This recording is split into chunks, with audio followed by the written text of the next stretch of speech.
Some of us, our parents did not even live to see 60 because of this same country. What are we talking about? Let me even clear you guys, and let me tell you one thing that is stuff that even me and my family personally that we've been living with for some months now, for some months that nobody knows. Why? Because you just hustle this hustle and try and get solution and find a way because you feel that's the best way to go. So maybe we cast now and put everything out, let people know, you know, what the real deal is. On the 5th of June, am I right? On the 5th of June, correct, yes. On the 5th of June, 2020, right? My brother-in-law, that's my wife's brother, right?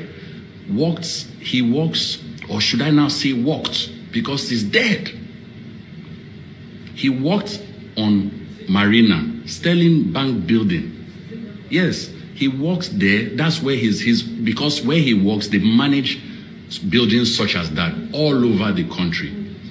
All over the country. They manage it. So his office was embedded in that complex. And he stepped out of his office to cross. You know, in Lagos, in Marina, most offices, they have car parks across the road.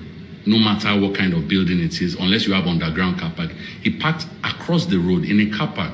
For him to cross the road, guys watching now, for him to cross the road at a zebra crossing in front of Sterling Bank. He's looking to his right because Marina is a one-way street. Everybody knows that. Him to step as soon as barely did he take TV footage of this, what I'm telling you guys. On that Marina at the zebra crossing, as he stepped 1-2 steps, of course he's looking to the right side because all the traffic is coming this way. That's how a corporal, a serving corporal of the Nigerian military, Buratai, and all of you people, all you military people, God will judge you people. At the end of the day, you will see how this thing is going to play out. This guy is serving corporal. This is a low-ranking military officer. I don't care wherever he came from. This guy was doing Okada work in a state. Sanwo-Olu, you banned Okada in Lagos, right? This guy was running Okada, collected money from a passenger from his barracks in Apapa, carried a female passenger all the way on that Okada, of course, no helmet, all of that, and passed to bring her to CMS. For whatever reason, maybe they missed their way. Now passed one way on Marina. On Marina, this is where this story begins. My brother-in-law is crossing the road and this Okada guy speeding. This military guy, even wearing fatigue. Half of it was wearing his fatigue with jeans. That's to show you the decadence and the rot in the system. This guy speeding knocked my brother-in-law to the ground. He fractured his skull right there and then. Right there and then. This is not somebody told me, guys. This is not them say something or no. This right there and then, okay? Fractured his skull, brain injury. Luckily, this guy was caught, this corporal. We don't even know what happened to the passenger. It was just a mess. My brother was rushed. First of all, they rushed him to the nearest hospital at that time. This was Friday, 5th of June. This accident happened around 2:30 or 2:20 in the afternoon, okay? This guy was still alive. They caught this guy as well, the guy who caused this accident, this corporal. I have his name, I have all the details, guys. This thing is far-reaching and we are still on the matter. Till now, no justice. Till now, no justice, okay? Maybe they hired him. Maybe only God knows. We don't know what's happening. This country is a big joke, big mess. Big one. A lot of things that a lot of us are caging and chesting, you know, with our full chest. They took him to the police station. My brother was rushed to St. Nicholas. Things were not good. St. Nicholas did not have everything that was needed to at least manage the situation and do a much needed surgery, which needed to be done immediately. He was rushed to Reddington in VI. This is Friday, 5th of June. Guys, by Monday morning, 6 a.m., June the 8th, my wife and I were on our way to the mortuary to carry our brother that's just, he didn't make it. He did not make it. This year, that's one aspect. Of course, there's been COVID, there's been all kinds of things that all of us have all been dealing with. Then you now add this kind of situation to it. Now, this guy was arrested by the police, okay? He was arrested, and by the following day or that same night, on that Friday, they needed to release him because police cannot hold military because of our laws, whatever. That's their business. This is somebody who wrote a statement. He wrote a statement and said, this unavoidable, guys. This, just try and understand what we're talking about here. A lot of things that we can avoid just if we do the right things. If we do the right things. If this guy was not riding Okada that is banned in Lagos already, if it's not that he felt invincible, untouchable, would we be talking about what we're talking about this night? Now, he was arrested. They needed to let him go because they say you cannot hold a military guy. No problem. He wrote statements that he did it to. He wrote statement. Even me, I went there to the police station. I wrote statement. I wrote everything. They have all the paperwork. There's no contest. But they've released him to the army because he's a serving army guy. Guys, this is we've since buried my brother. We've since buried him. This is October 20th. Today is October 20th. The military have refused to release this guy. They've refused to release him to the police, to the DPO at the police station concerned. They've refused to release him to face justice. All we want, we are not doing anything extrajudicial. Look at people shooting people everywhere right now. Toll gates, indiscriminately, innocent people, shooting them unarmed. We are talking about somebody who has already said he's guilty. He's still in army custody. They've refused to release him. I have you people, if I don't care, I will cast all of you. I will mention everybody's name, everybody involved, everybody. Maybe we are just starting. People have been calling me, asking, can you imagine the army calling you as a family member, right? You know what your people have done. And all the army is concerned with is to come and pay visits, to come and pay condolence visits to the family. They're asking you for address. Where do you people live? Is that the Nigeria is this the Nigeria we should be living in? Is that so? Asking for address, they want to come and visit you. Visit us for Ogun punish the visit. Visit for what? For what are you looking for? All the family wants is justice. Let this guy leave the army custody and give him to the bloody police. Let them charge him to court. In fact, there was a day that they agreed, the people who stood as guarantor or whatever for this foolish culprits, he didn't show up. We had an agreement, so and so day. I have all those dates. I think sometime towards the end of June. Come and face. Let's go to magistrate courts or whatever, and get the proceedings started. They never showed up. Till tomorrow, this guy is still in army custody. They say they've been doing investigation. What are you investigating? Investigation of somebody that's already written everything down. There's CCTV footage. There's nothing. It's a no contest. There's no question as to what we are talking about. You say you are doing what investigation? Doing what investigation? We brought this up to on all levels, from legal to Attorney General of Lagos. Till now, nothing. Till now, nothing. Is it because he's from the north?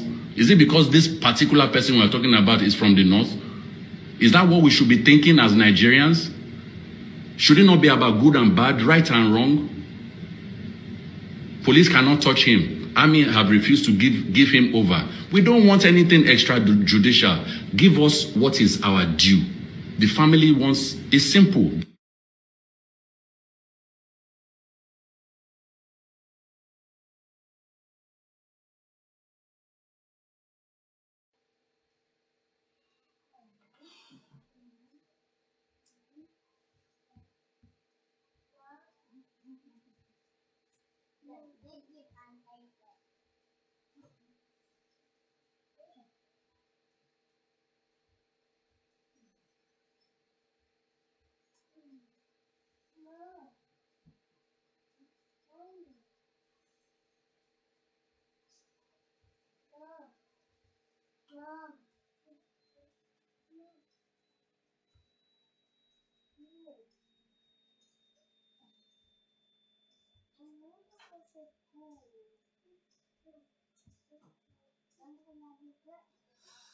And a very good afternoon and happy Juma the Barika, the Friday to all our Muslim brothers and sisters. Mokila and Konse, welcome to the program. Today, the 13th day of November 2020.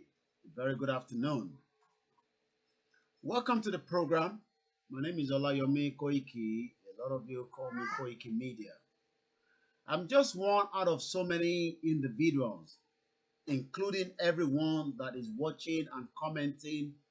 History will remember every one of us.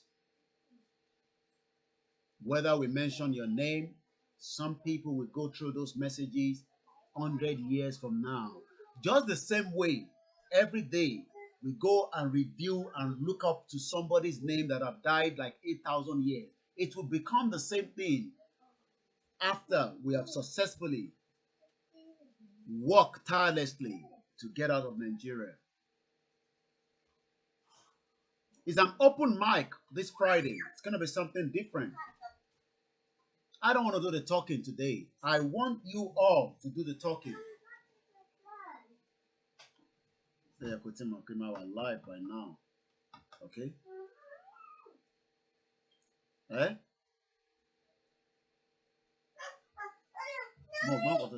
Hello?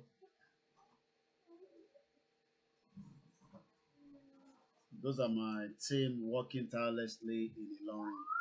But they should know that we are live. I don't want to do the talking today. I haven't got that energy. But I want you all to do the talking. So it's going to be an open mic. Just give us your experience. Everyone will have access, but after 3 minutes, I will disconnect so that the next person comes. If you cannot get your message in 3 minutes, that means you will have to wait for another turn. And I will monitor you. You only call once until we get so many calls. I want to see how many pains Nigeria have done to you and reason why you want to leave Nigeria. Maybe it is just me every day. So let's get you to do the talking as well. So we play the anthem, then we open the phone line. Fún yàn kọ̀ọ̀kan láti pè láti sun ẹ̀dùn ọkàn ẹ̀. Ẹ ṣì fi báwo la ṣe fẹ́ kúrò ẹ fìyẹn sílẹ̀ ẹ̀dùn ọkàn ẹ gangan. Hello. Ẹ̀dùn ọkàn yàn gangan ẹ̀dùn ọkàn yín òun fẹ́ yẹ kẹ́ sọ.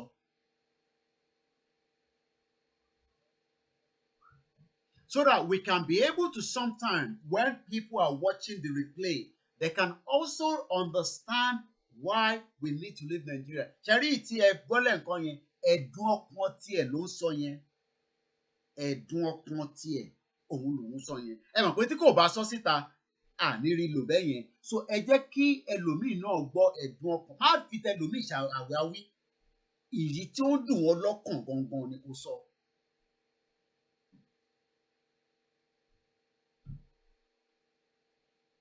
Èyí tó ń dùn wọ gangan ní ọkàn òun ni kò sọ. Ò bá fi sọ lédè Yorùbá, kò bá jẹ́ ọmọ Ìgbò náà ló pè wọlé. Let them say their why we should, your own pain. Don't leave the problem. How we going to leave Nigeria? Let's leave that for a few minutes or few hours. Let us talk about the pain that Nigeria has committed in your life and your family. the pain, because that will be reason why you will then have to work harder every day. Because sometimes, yes, we are human beings like well. Sometimes, I feel like, okay, shake off it. Olórí burúkú mà nílùú yẹn. No. Let me start the show. Sometimes some of you, ibi iṣẹ́ náà lẹ́yìn náà wà. Hello, caller.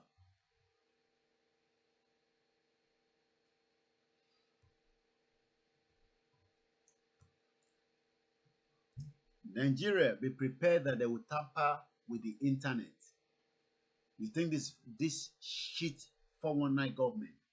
But let us play the anthem. I know we played it at the beginning, but I need to play it again. Because that is what will bind us more.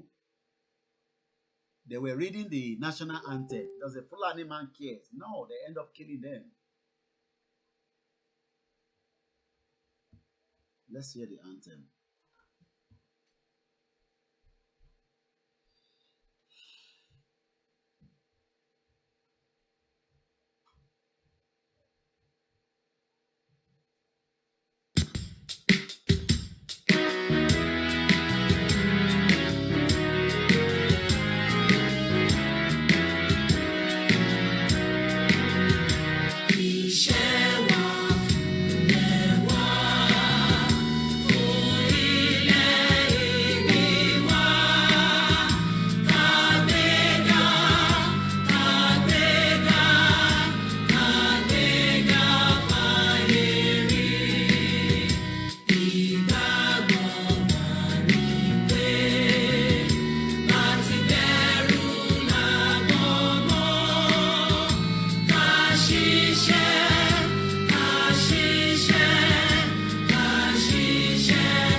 Something different we're going to do this afternoon. I welcome each and every one of you. If you don't want to display or tell us your name, maybe for your own safety when you call, you don't have to. You can decide to call yourself anything. But let each one of us do the talking today. But every 3 minutes, after 3 minutes, we will take the next caller, or maybe a little bit less. But in that time, share, tell us your own opinion. Let's go straight to the first caller.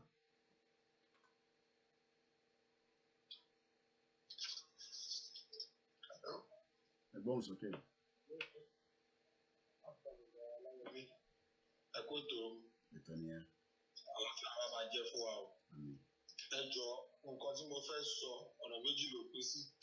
ṣùgbọ́n ọ̀nà kìíní ní kíákíá mo máa sáré sọ.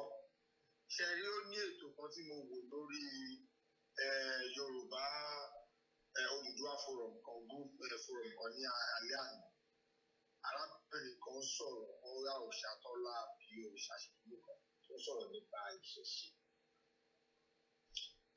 gbogbo ọ̀rọ̀ sí sọ̀rọ̀ ní àìkọ́sí ní ipò tí a wà yìí.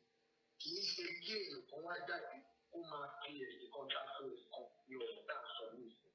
Ẹ bá wo gbogbo àwọn fọ́nrán tí mo máa ń ṣe, mo máa ń kì wá nílò pé ẹ̀sìn tó jẹ́ ẹ̀sìn téèyàn bá ti ń sìn ẹ̀tọ́ ẹ̀ ní tí ò bá ti fi pa ọmọlà kejì ẹ̀ lára ó máa ṣẹ̀sìn ẹ̀.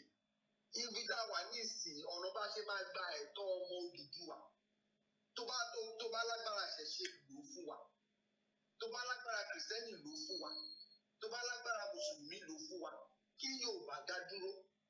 Òṣòlélẹ̀-èdè tó jẹ́ orílẹ̀-èdè tó làmìlaka láyé tí ò ní ẹ̀sìn oríṣiríṣi. Àfi àwọn tó bá fira wọn sínú èdè lókù. So ẹ jọ̀ọ́ ẹ bá wa sọ fáwọn èèyàn wa. Kọ́ gbogbo ẹ̀yàmẹ̀ gbogbo ẹ̀sẹ̀ ẹ̀yàmẹ̀yà tó fẹ́ máa gbé wọnú iṣẹ́ takuntakun tí wọ́n lè gbé ìṣù. Ògùn make any sense. Ọ̀pọ̀ fún ara wa. Nígbà tó bá bẹ̀rẹ̀ èèyàn kan jẹ́ torí pé ìwọ ní ìkọ̀kọ̀ gbogbo tó níye kí àǹfààní tó ṣe fẹ́ nìyẹn. Ṣé tó bá ní nǹkan tó ní ní nǹkan tó ṣe tó bá máa ṣe ni? Tó bá mọ̀ pé nǹkan tó ń ṣe ó bá ẹ lára kó máa ṣe náà. Ẹni tí wọ́n ẹni tó bá rí ẹ tó bá rí kò ṣe ó dáa. Á jọ ìgbẹ́ kì í ṣàgídí náà fún ìṣe ẹ̀sìn. Ẹ jọ̀ọ́ ẹ bá wa sọ fáwọn èèyàn wa bẹ́ẹ̀ kọ́ mọ̀ dẹ́ nǹkan kejì tí mo fẹ́ sọ ní pé àwọn èèyàn wa nǹkan tí ó ń ṣẹlẹ̀ nísìn gbogbo wa láti rí kó gbé nǹkan tí a máa jẹ ní láti jọ kò kúrò lẹ̀ ojoojúmọ́ nìkan wọ́n sójú nǹkan sáàsì káfíńsì reality gbogbo àwọn olóṣèlú lé àwọn kan sì sọ pé referendum rẹ we should stop all these things nothing will work as long as Nigeria bá wà as long as the contraction ẹ̀ bá wà kò sí ọ̀rọ̀ tó máa ṣiṣẹ́ Oòduà nation tí gbogbo ọmọ Yorùbá mọ́kàrọ̀ tó lè máa ní ẹ̀tọ́ tó máa ní àǹfààní láti déyàn gidi láti déyàn rere òun ni ká mú owó ẹ̀kọ́ Ọlọ́run dẹ̀ máa ràn wá lọ́wọ́ orúkọ Jésù Kristi ẹ ṣé. Let's take the next caller. Yes, sir. Bones, okay. Hello. Káàsán. Ẹ kú iṣẹ́. Ọlọ́run á wà pẹ̀lú. Kí wọ́n kọ́ sí àdúrà díẹ̀ pé kọ́lọ́run ká fi àjọ wa sọ́dọ̀ Ọlọ́run kí n tó wá sọ èrò ọkàn ti tèmi. A dúpẹ́ fún Ọlọ́run fún àkójọpọ̀ ti tòbí. Ọlọ́run àwọ̀lá ọjọ́ ọ̀la Jímọ̀ tó níyì kò jẹ́ lórí àjọ. Gbogbo àwọn ẹni ibi tí wọ́n fẹ́ ṣe tán àti ìrìn àjò wa yìí kọ́lọ́gbọ́n. Ó máa jẹ́ kó ṣe lójú wọn, ó jẹ́ ká sí ní ẹ̀yìn wọn. Wọ́n láti tó rẹ̀ wọ́n lájọ fún sọ̀rọ̀ wọ́n lájọ wọ́n lálá.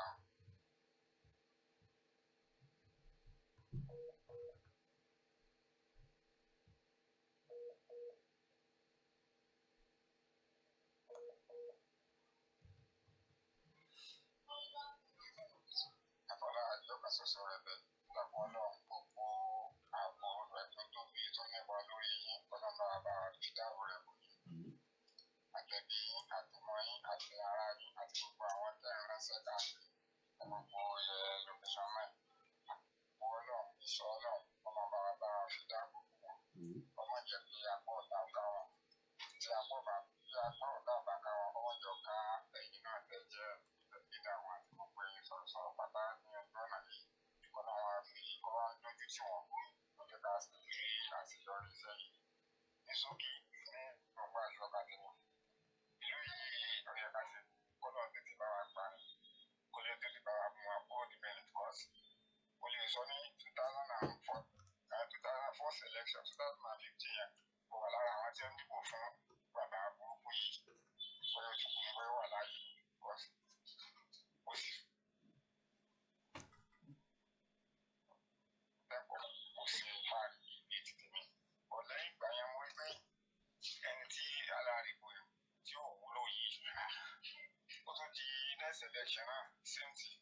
But tó wá tún dùn èmi jù ni pé at least kó tó di pé gbogbo ẹ̀ tún wá worst tó báyìí at least ìgbà míì wà tó jẹ́ pé tí wọ́n bá ṣiṣẹ́ lọ tí wọ́n bá ṣe tí wọ́n bá yíya àákúra oúnjẹ sí. Ẹ bá fohùn sókè díẹ̀ sí ohùn yẹn lọ́lẹ̀ díẹ̀.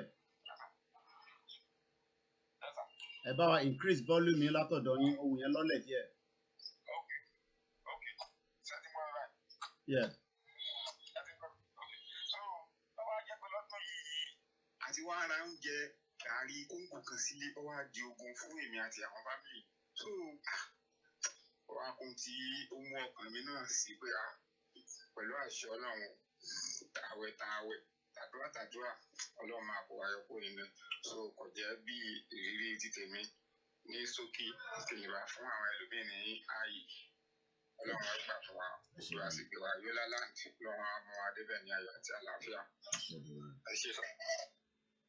It's an open mic. More calls. Let's get your own reason why we should leave. What are the pain that the country has committed in the last 40 years, 50 years, 20 years? Àwọn tó bí ní in the 90s, wọ́n wà in their 20s. Ọmọ tó bí ní year 2000, ó ṣe ń dàgbà bọ̀. Èyí tó bí ní in the 70s, ó ti pé 40. Kí ni pain tiẹ̀ gangan? Jẹ́ ká gbọ́ tẹ́dọ̀ tiẹ̀ náà. Because everybody has different pain and the reason why we should leave. And until everyone understand their own pain, á jẹ́ kí ìgbésẹ̀ yẹn kó yá.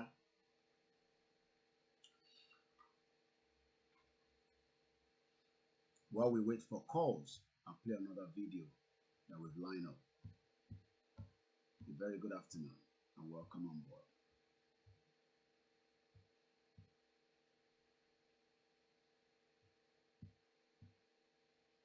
Let's go to the next video. Let's watch this together.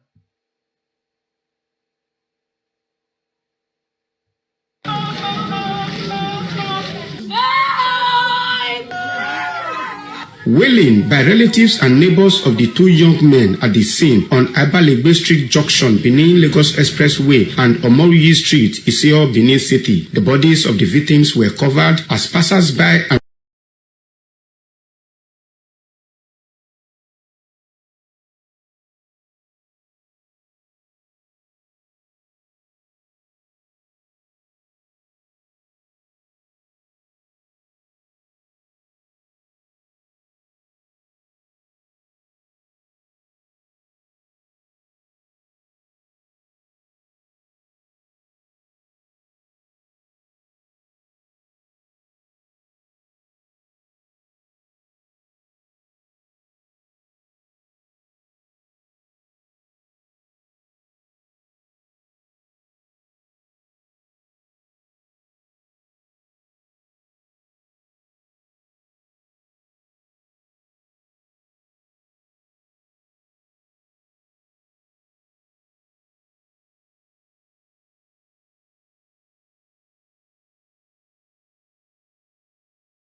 Emma Bino, I think the volume was muted. Emma ní láti bá wa padà sẹ́yìn díẹ̀ torí pé mic yẹn was not on nígbà tẹ́ ń sọ̀rọ̀ lọ àmọ́ mo ti tàn padà nísìn ẹ̀gbọ́n sókè.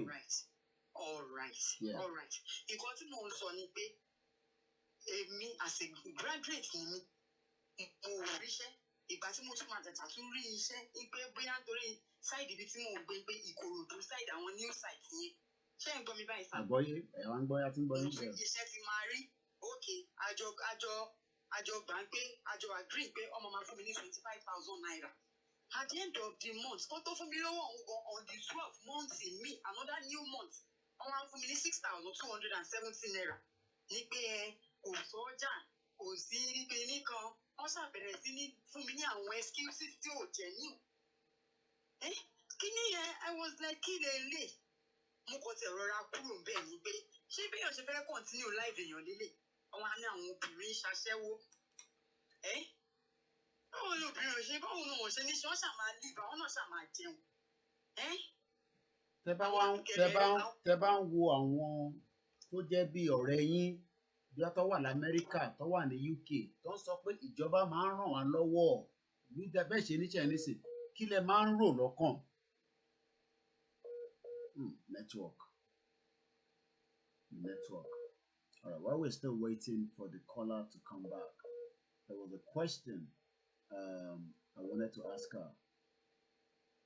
I think sometimes it would be better to disconnect it and call back. It's an open mic. I want you to tell us why we should leave Nigeria. What has Nigeria committed? What has the offense that Nigeria have done to you? What is the reason that you would love to leave Nigeria and go into something much better? What has the offense?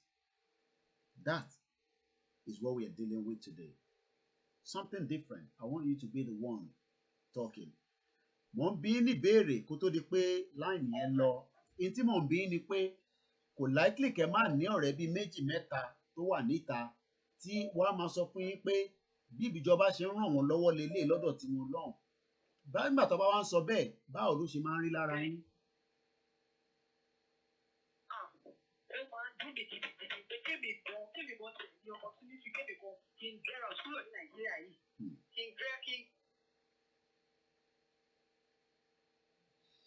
Network.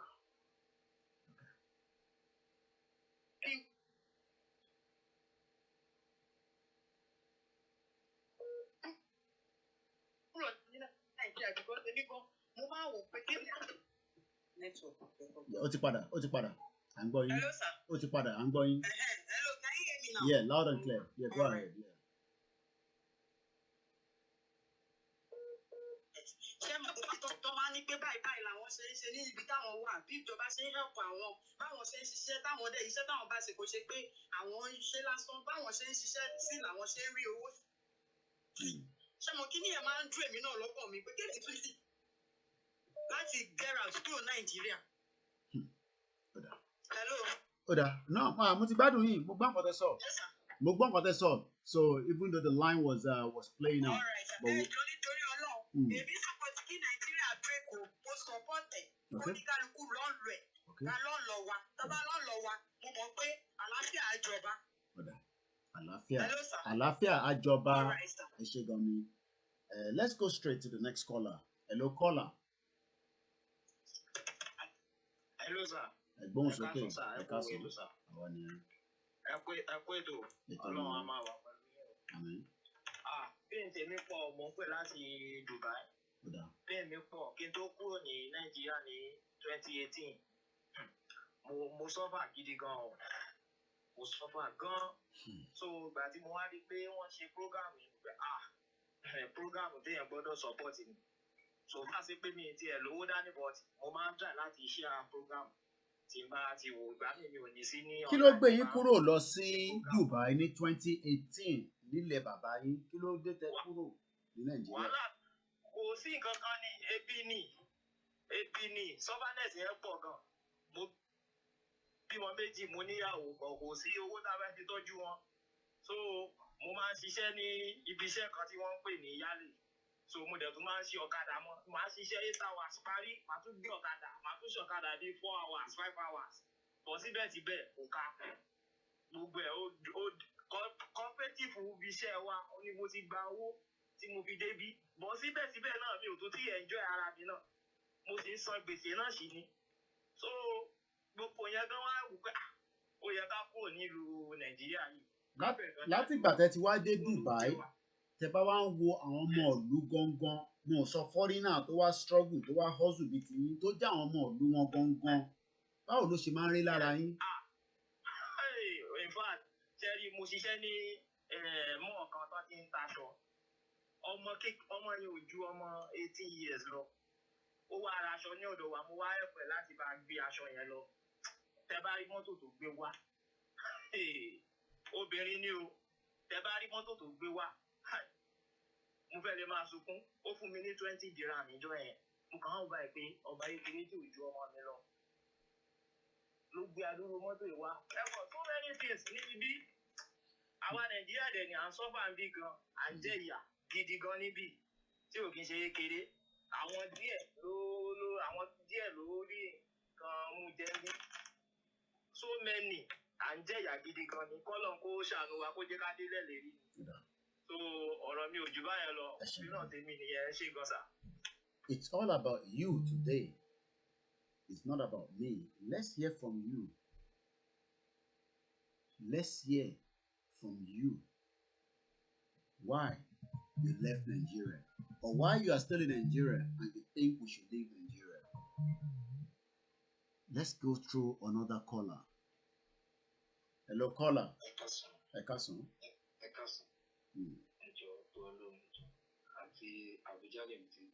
Abuja. Ẹ bá wa gbóhùn yẹn sókè díẹ̀ sí kékeré. Láti Abuja mo ti ń pè ṣé ń gbọ́ mi báyìí sá. À ń gbọ́ yín bẹ́ẹ̀ ni. Ẹ jọ̀ọ́ ẹ̀bẹ̀ kan ni mo fẹ́ bẹ̀ ẹ jọ̀ọ́ tẹ́ máa bá wa ṣe ẹ jọ̀ọ́. Ó dà pé àwọn èèyàn wa tó wà ń bí ọ̀hún ń gbọ́ nǹkan tó ń ṣẹlẹ̀ ọ̀sán ti sọ ọ̀hún mi ò gbọ́. Ẹ jọ̀ọ́ ẹ bá àlàyé wọn gbogbo wọn tó ní nǹkan nílé báyìí ẹ jọ̀ọ́ ẹ bá àti bá a máa fi kó wọn létí pé kó máa di ẹrù wọn láṣẹ padà because àwa gbọ́ta wà ń bí save mo kò fẹ́ declare mo kò fẹ́. No mi ò má sọ̀rọ̀ lọ o ní láti sọ àdúgbò tó wà má sọ̀rọ̀ lọ. mo fẹ́ fún full details àdúgbò tó wà because wọ́n ń wọlé wọ́n á máa bá wa báyìí nísìnyí a dẹ̀ ti ń sọ àwọn míì wọ́n ní kò kíní tá à ń jà fún yìí wọ́n ní irọ́ ni a dẹ̀ ń sọ fún wọn irọ́ ni o kò ń ṣe irọ́ o kó kálukú padà sí ìlú bàbá ẹ̀ ó pè ju pé ká kú sí bíbá yìí lọ because a ti sọ fún ẹlòmíì ọ̀hún ọ̀gbà ó yá ẹ máa túbọ̀ ẹ̀ láìtì wọn nídìíwé tóun tó wà ń bí tí nǹkan tó máa fi lè yé wọn pé nǹkan tó ń bọ̀ yìí ó ti súnmọ́ wa kò yẹ kó ń bọ̀ ó ti súnmọ́ wa ó ti ń bá wa mú bá wa jẹ́ ń sìn ni.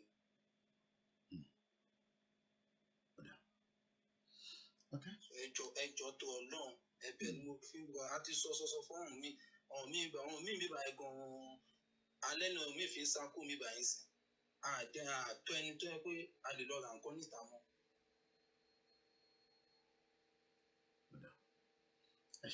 ẹjọ́ tó Ọlọ́run ọ̀rọ̀ ìlú wa Odùduwà yìí kò ní súnyìn o kò dẹ̀ gbà táwọn máa jẹ àádùn bẹ̀ hàn ní wáyé tí o gbẹ́yìn tẹ́ bẹ̀rẹ̀ ẹ̀ ní dẹ́ni tán ẹjọ́ tó Ọlọ́run bọ́ tó gún wọn tó bá wà lẹ́yìn tó ní kò ní ṣeé ṣe àwọn la máa fi pìtàn ilẹ̀ Oòduà yìí gbẹ̀yìn yìí. ẹ jẹ́ ká ti lọ sọ́dọ̀ kọ́là mi. We're working on the sound. I think sometimes it's the caller and it's not from here. Ẹ jẹ́ lọ sọ́dọ̀ bàbá wa tó wà lórí line. Hello caller. Hello. Ẹ kú ètò. Ètò nìyẹn gbóhùn sókè. Ẹ kú ètò. Wọ́n ní kí n dá sí ètò mi sà. À ń gbọ́ yín. Ìdí tó yẹ káfí gómìnà wọn àti dúró ni pé tí Nàìjíríà gbọ́dọ̀ end láti to my own experience gẹ́gẹ́ bí experience tèmi lágbà tó kọ́kọ́ wà lé ní gọ́ọ̀mẹ̀ntì ọ̀hún sí gbà tó wà lé kò sí nǹkan tó mú látìgbà tí ìjọba Awólọ́wọ̀ wà láyé tí bàbá yẹn sọ fún pé kó lè gbàjọba pé kí nǹkan lè dà fún wa nígbà yẹn láti sọ pé agbádùn Nàìjíríà díẹ̀ ṣùgbọ́n látìgbà tí bàbá yẹn tó bá yìí nǹkan dojúrú débi pé àti iṣẹ́ oníṣòwò mò ń ṣe tí máa ṣọwọ́ díẹ̀ máa tún lọ ṣoko tí máa ṣoko máa tún lọ ṣe àwọn tó bá wọn gbé ẹrù káàkiri bó ṣe mánéjì láti mi sọ́tún sósì bó ṣe á dí ìgbà kárí jẹ ìgbà ká má rí jẹ èyí tí ọba ti léèyàn ní gọ́ọ̀mẹ̀ntì nígbà yẹn o ò lè ríṣẹ́ gidi kankan gbà àwọn iṣẹ́ pẹ́pẹ́pẹ́ kéékèèké lèèyàn rí gbà kò sí pàwà fún ordinary common man nígbà yẹn so wọ́n wò pé àpàkínní get post tí àmì òróró ìpínlẹ̀ kan òkè àwọn nǹkan tí mo ní mo bá bẹ̀ síta bí mo ṣe ẹni tó wà ní ipò wà lẹ́yìn nìyẹn pápó débi náà mo kọ́kọ́ bẹ̀ sí àwọn G-Clock àwọn tó ta pé tó ta bẹ́ẹ̀tì yẹn màmá G-Clock máa fún mi ó kékèké díẹ̀ torí èmi bá ṣiṣẹ díẹ̀ ju ọdà kan lọ rẹpẹtì wà díẹ̀ kó tó di pé Ọlọ́run lọ ní ọdẹ so ẹ̀kọ́ tó lè ẹgbẹ́ tó máa ń dárúkọ Nàìjíríà jẹ́ kó onítọ̀ orí òpè kò mọ nǹkan tó ń ṣe kò nílò òpò nínú onítọ̀ tó bá ní pé kí Nàìjíríà máa ẹ̀ òpò nínú onítọ̀ so ẹ̀kọ́ tẹ̀lé rí sí ìgbà láti ìgbà tí èmi ti mọ̀ tí mo mọ̀ Nàìjíríà kò sí kankan tó ṣe kí iná wọn ṣe ti omi wọn ṣe ti kò sí àǹfààní kankan àbàwọn tó bá wà ní ìpínlẹ̀ yẹn nìkan ló ń gbádùn àwọn kọ́mọ́ wà lọ́dún sí ìyá lọ́pọ̀ ìyá ọlọ́mọdé àjìyà fún ẹ tó bá ní ní nàìjíríà máa ń lára wọn ó lé láti jìyà fún ìyẹn. so wọn bá tẹ̀lé ní láti sọ nípa kí nàìjíríà ẹ̀ sọ yẹn. ẹ jẹ́ ká tún gbọ́ tẹlòmíì. hello caller. Hello, ẹ káàárọ̀. ẹ káàsán níbí. Okay, adẹ̀kú jọ́ mẹ́ta. ìjọ kan pẹ̀lú. Níwọ̀nba nǹkan tẹ́mi fẹ́ sọ tó jẹ́ ọkàn tèmi, tó jẹ́ èrò ọkàn tèmi, oníṣẹ́ ọwọ́ ni mí. Oníṣẹ́ ọwọ́ tí mo dẹ̀ mọṣẹ́ mi dáadáa, tí mo dẹ̀ ń ṣe tí mo mọ̀ dáadáa. Mi ò ronú pé màá travel jù. Ṣùgbọ́n àwọn tó mọṣẹ́ tí mo ṣe lọ kọjá ńjọ́ kan lọ́ọ̀rì. Lọ gbé mi wá sí ibi tí mo wà yìí. Okay. Tí mo lọ bá tí mo wà yìí. Côte d'Ivoire lẹ́yìn wà. Côte d'Ivoire mo wà. Àti mo dé Côte d'Ivoire ni mo mọ̀ pé Nàìjíríà ò pọ̀ sí rárá. Nàìjíríà ò dára. Ìyẹn so èyí tún sọ pé Côte d'Ivoire tún dájú Nàìjíríà lọ nìyẹn. Ní gbogbo ọ̀nà ni lọ́nà wọ̀ bá ọ̀nà tí mo mọ̀ tí mo rí lọ́nà pàtí mo dé ìgbà yìí. Lọ́nà pàtí mo dé ìgbà yìí. Nàìjíríà worst yẹn. Oníṣẹ́ owó lè máa rówó jù ní Nàìjíríà bọ̀ tí rọ́. Wọ́n kàn ń fa ogun kan oníṣẹ́ ọwọ́ sẹ́yìn. Wọ́n ń fa ogun kan wọn sẹ́yìn. Wọ́n ń fa ogun kan Nàìjíríà sẹ́yìn. Wọ́n jẹ́ kí oníṣẹ́ ọwọ́ gbé rárá. Wọ́n jẹ́ káwọn tálíkà wọ́n jẹ́ kó rí nǹkan jẹ, wọ́n jẹ́ kó rí nǹkan kan ṣe. Wọ́n bà ogun nǹkan jẹ́. Lórí iṣẹ́ tí mo ṣe tí mo mọ̀ tó gbé mi dé ibà yìí, mo dúpẹ́ fọ́lọ́run sí. Iṣẹ́ wo lẹ ń ṣe gangan? Iṣẹ́ wo gan lẹ ń ṣe tabakọ̀ béèrè? Mo máa ń build speaker. Ẹ máa ń build speaker. Fáwọn onírinṣẹ́ mo dẹ̀ máa ń ṣe ògbó anything instrumental jẹ́ pé ó máa dàbí rẹ́gbẹ̀ẹ́ tí wọ́n ní dáhùn tiẹ̀. Àwọn tó mọ̀ mi mọ̀ mi. Wow. A ti tó gbà ọ̀tẹ̀ tí ń ṣiṣẹ́ yìí.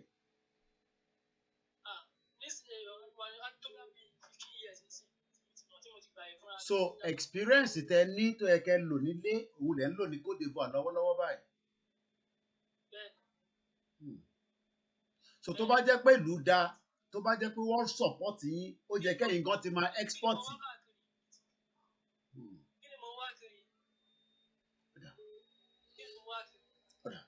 Ẹja tún gbọ́ tẹlòmíì, ẹ ṣé gan bàbá wa láti Côte d'Ivoire. Ẹja lọ sọ́dọ̀ bàbá wa tó ń pè láti ìlú Amẹ́ríkà. Ẹ gbóhùn sókè. Hello, Mr. Koiki. ń gbọ́ yín. Ẹ káàsán ẹ pé ètò. Ètò nìyẹn. Ẹni mo ti máa ń gbọ́ program yín. Àyè tí mo tún wá ń gbọ́ lẹ́nìí, mo tún wá yà mí lẹ́nu. Because ìmúwájú rí sìn kó dà yín pé àwọn tó máa ń pèsè program yín, wọ́n fi kí bóyá ẹ kò fà máa waste time yín bíbáyìí. Wọn ò jẹ́ ti nǹkan tó lè ṣẹlẹ̀ nǹkan tẹ́lẹ̀ lè ṣe. Lánàá gbogbo àlàáwọ̀ program yín, tàdé gbọ́ pé nǹkan ti ń ṣẹlẹ̀ nílọrin wọ́n ti ń jà. Títí program yẹn fi tán àti tí mo ti tún gbọ́ lára àwọn tó ń pè wọlé, nobody made any mention about what is happening in Ìlọrin. Ìpè contribution tèmi lélẹ́yìí o. Everybody is saying Nigeria gbọ́dọ̀ pín, ìní àgbọ́dọ̀ jà ní. Nobody is saying okay towards this cause o, this is my own contribution. Nǹkan tèmi ń ṣe lélẹ́yìí. Àbí àwọn tó wà ń ta, àwọn tó wà ń lé, lọ́wọ́ ti dúró káwọn máa jà, báwo la ṣe lè ràn wọ́n lọ́wọ́? So everybody is just coming here and Nigeria gbọ́dọ̀ pín ní Ọlọ́run máa ṣe how? You must get involved. You must bring your own contribution to the table. Okay, ní fílẹ̀kì mi o, èyí tẹ́mi ti ń ṣe lélẹ́yìí o, àwọn tó ti dúró o, bí wọ́n máa jà fún wa o, èmi náà wà pẹ̀lú wọn o.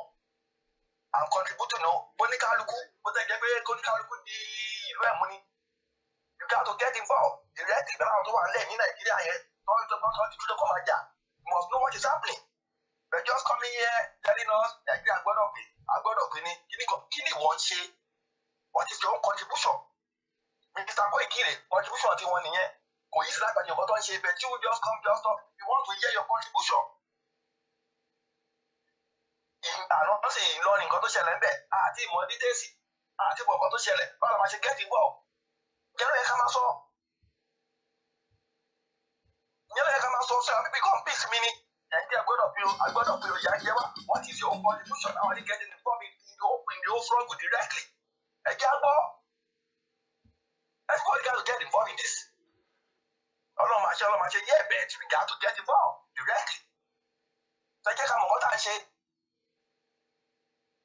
Àbí tó máa pa wá tọ́ ni. Because àwọn people come peace mi ni o. Tó máa pa wá tọ́ ni ká tó mọ̀ wọ́n tá a ṣe ni. Àwọn ọ̀fẹ́ jà, wọ́n ti wá pa wá, kí wọ́n máa ṣe.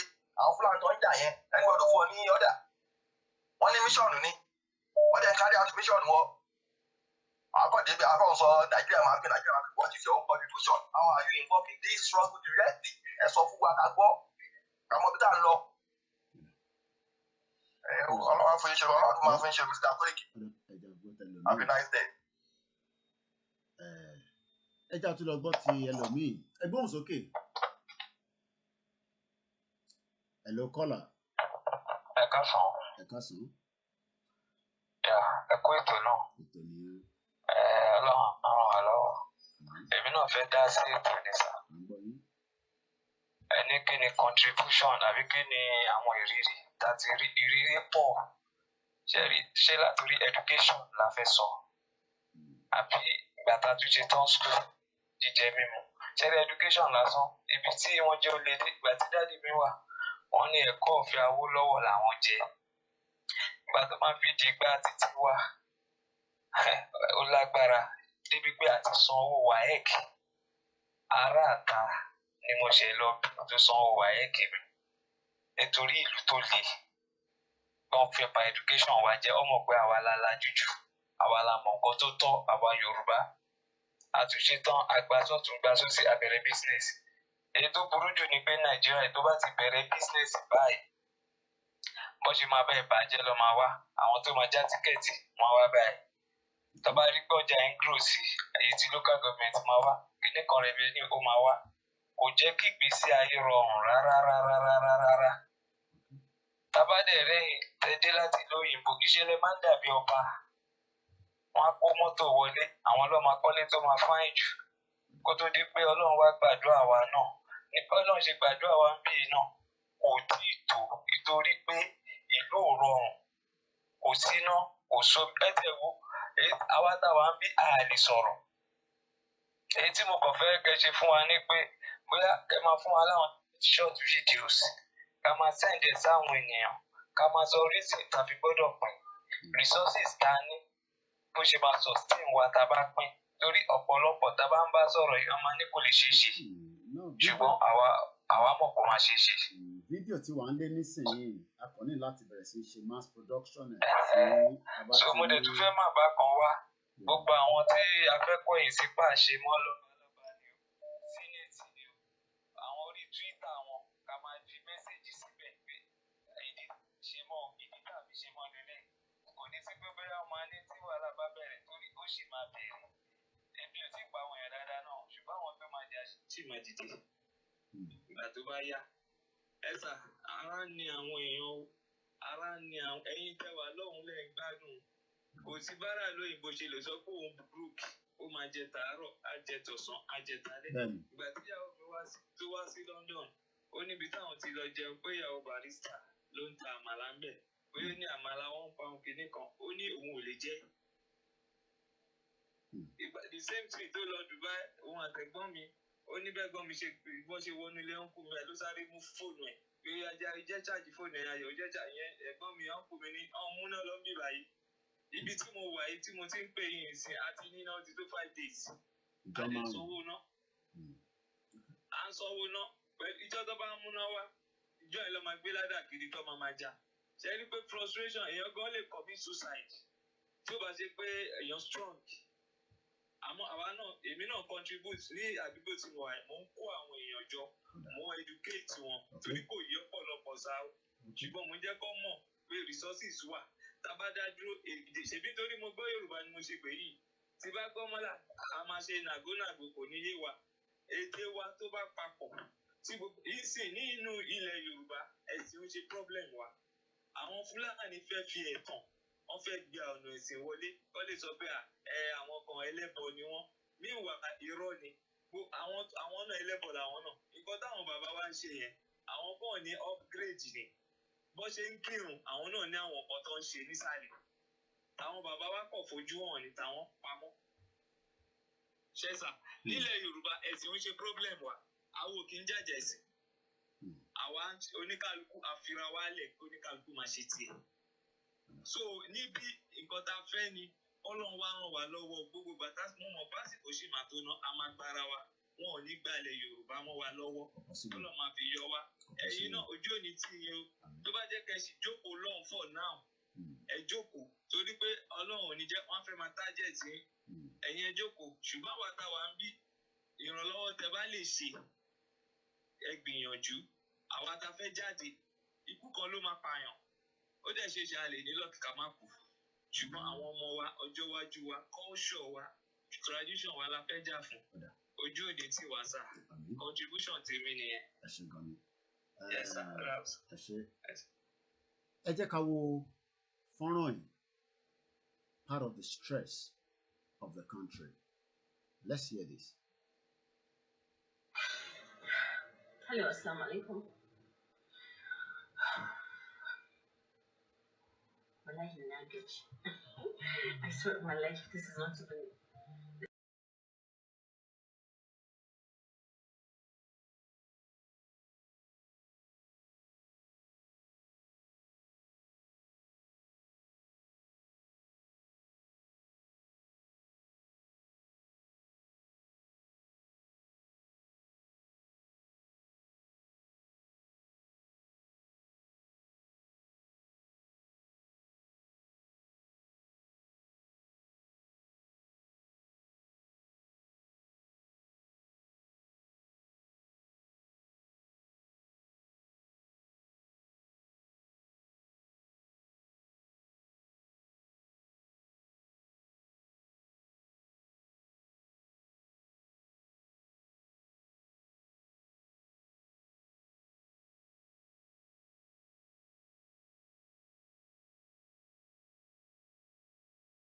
Food with things that we took to that place. For what reason? You said, oh, you need a food handler's.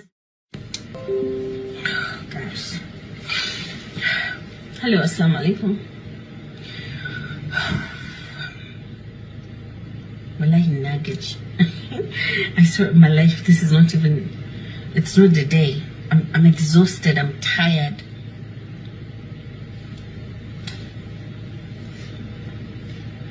I know this is not just me that this thing is happening to. It's happening to a lot of business owners in this country. But this is not fair. This is not fair. Like we work from morning till night to make sure that we attain this success.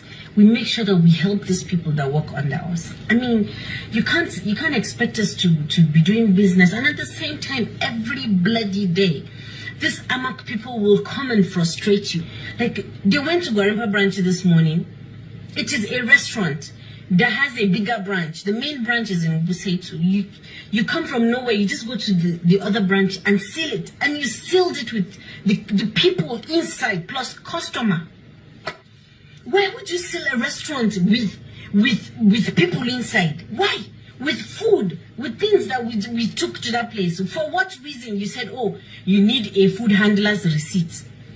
Because we did not have the food handler's report receipt in Gwarimpa, they brought a court order to seal the place. Then they called me. I was in a meeting. I said, okay, let me speak to the guy. I spoke to him and he said, madam, it's either we lock it up or you give us 250. And I was like, I don't understand. I give you 250. Where the hell will I get the 250 to give you? Every bloody day you come with different receipts. I said, sir, we've paid for this. The receipts are in the main branch. Could you come to the main branch or can you wait for them to bring all the receipts? Before I opened this restaurant, I went out of my way to do the right thing, to get all the receipts, every single thing that we need to register for. I went out of my way to get them. I registered for them. Last year, I did the whole registration. We paid through Remitter. Then they keep coming every day. When we show them a receipt from the remitting thing that we did, they keep saying, oh, that is not us. This is our own. Give us this. This year, I said, okay, let's do the Nigerian way. Give us everything that we need to pay in total. Then I will give you, there's one particular person that comes, I give you, go and pay everything and give me a receipt. He went, he did that, they gave us all the receipts. They said we have to do tests for all the staff. I took my time. Almost 100 people. Almost 100 people. I took them, all of them, batch by batch to the hospital to do tests. The results are here. That is food handlers' result. We have it here. Just wait for me to come. They'll shut down the place. I was in a meeting. I couldn't go out for 4 bloody hours. You shut down a place with people inside. Then you tell me it's from the court. Which court order will tell you to shut down a place? Then it's either they shut it down or you give them money. Why do we have to bribe you to do the right thing? Why? It's so bloody annoying that we have to go out of our way to constantly work to provide for people that the government is supposed to provide for. But we take this responsibility, more than 100 people. Let's come back again to the show. It's about you this afternoon. Let's get your own view. You can see she's from the northern part of the country. Very soon, that anger will build from their end as well. No one has ever talked about what are the northern people thinking. What are they thinking?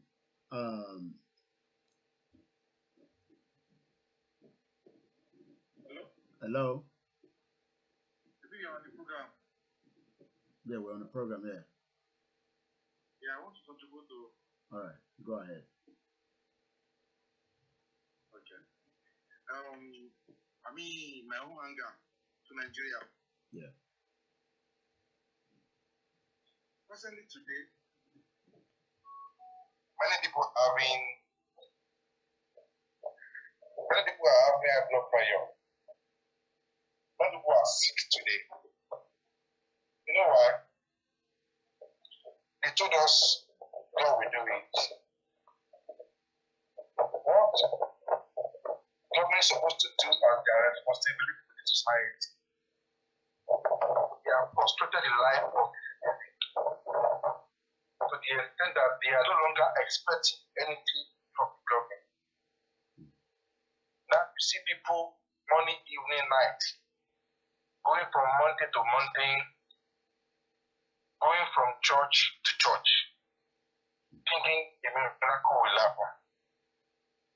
And liking it to a father that has children at home. You tell your children of 2 years, 3 years, to go out that God will provide for them.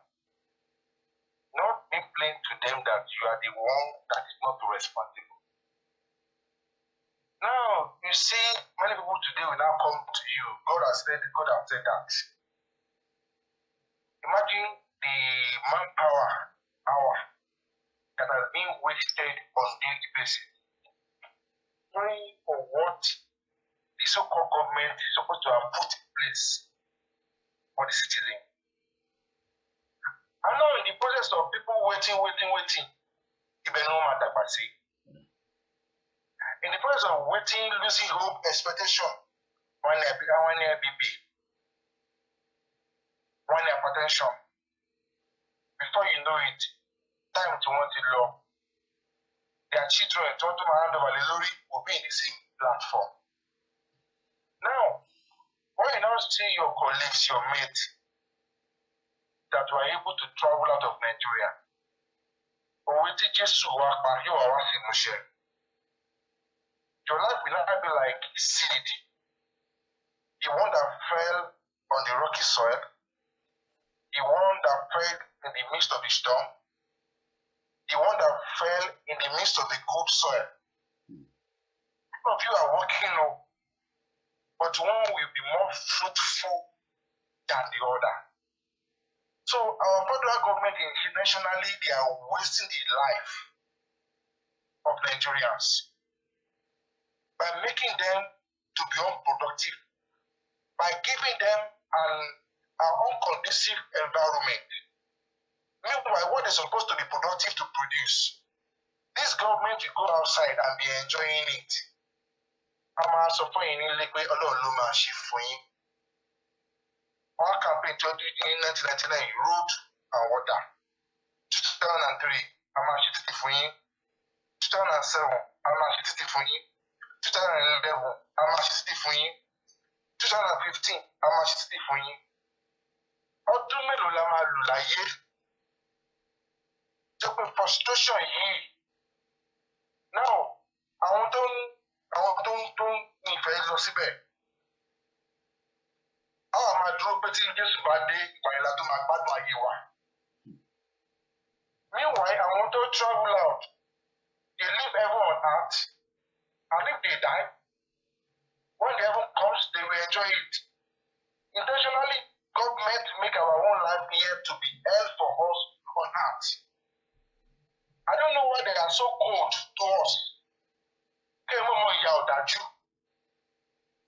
Nítorí ẹ̀ka ṣe láti mú kí ìtẹ̀síwájú kó dé bá ìlú ẹ̀ ní ṣe.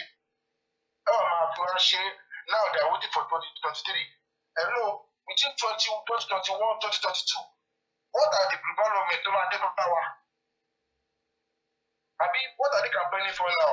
Some of them are already going for 2023. Showing us that 2023 will be the one that will protest, that will contest. How am I calling you, Kiri, Ashwaju, idiot, Columbo? Hello, what of the progress to your code between 2020, 2021, 2022, 2023? Imagine how they have summarized our life to zero. Meanwhile, at all different countries, they are going to the space. They are having technological development left, right, center. But you showed that in Nigeria 10 years ago, not like 20 years ago. That means there is no progress in Nigeria. You now come and meet us tomorrow, God will help us. After you've looted billions, after you've looted trillions, just shameless government. Palliative to a during coronavirus. And we're looking up. If I tell you, I'm already better than power to local, you're not calling them hoodlums. When we're supposed to tackle of you, thieves, and robbers, wicked, and they whole lot demolish. You will still be the one parading yourself as our government, as if we don't have option. So don't you marry a ọ̀pọ̀lọpọ̀ àwọn ènìyàn wọ́n ti dúró wọn ti gbà kádàrá pé wọ́n kọ́ kú gan ó sàn jù káwọn wà láyé lọ. Because government to manage ayé wọn intentionally destroy their life. So kí la ṣe fún wọn tí wọ́n fi kórìíra wa tó bá yìí? Kí ni àwa Nigerians? Kí làwa Yorùbá gangan? Kí la ṣe fún wọn? Ìgbà kan àwọn Hausa ló máa ń dúró lẹ́gbẹ̀ẹ́ títì tó máa ń tọrọ oúnjẹ. Jẹ́pọ̀tẹ̀ máa jẹun kú gan, wọ́n sáyé tí oúnjẹ tàbí àwọn tó lọ sínú ọ̀pọ̀ sọ fún wa oúnjẹ tó ń jẹ kó tó jẹ́ tá àwọn ọmọ àlùmátìrì wọ́n á ti rọ́ọ̀ṣù oúnjẹ. Ẹ wò wá lónìí nísìnyí, a máa rí oúnjẹ títì, a máa sáyé rọ́ọ̀ṣù oúnjẹ. Wọ́n ti sọ gbogbo àwọn Yorùbá, wọ́n ti sọ wọ́n dàgbà màtìrì náà. Mo rántí ìgbà tí wọ́n contest ní last election ìkan wá síbi tá a ti máa ń ṣe sports lẹ́kọ̀ọ́. Ẹni kí ló fáwọn èèyàn pé kó fi vote fún òun recharge card 200 naira. Recharge card past 100 naira. Imagine how much they have impoverished us. And you expect us to continue to wait till we die.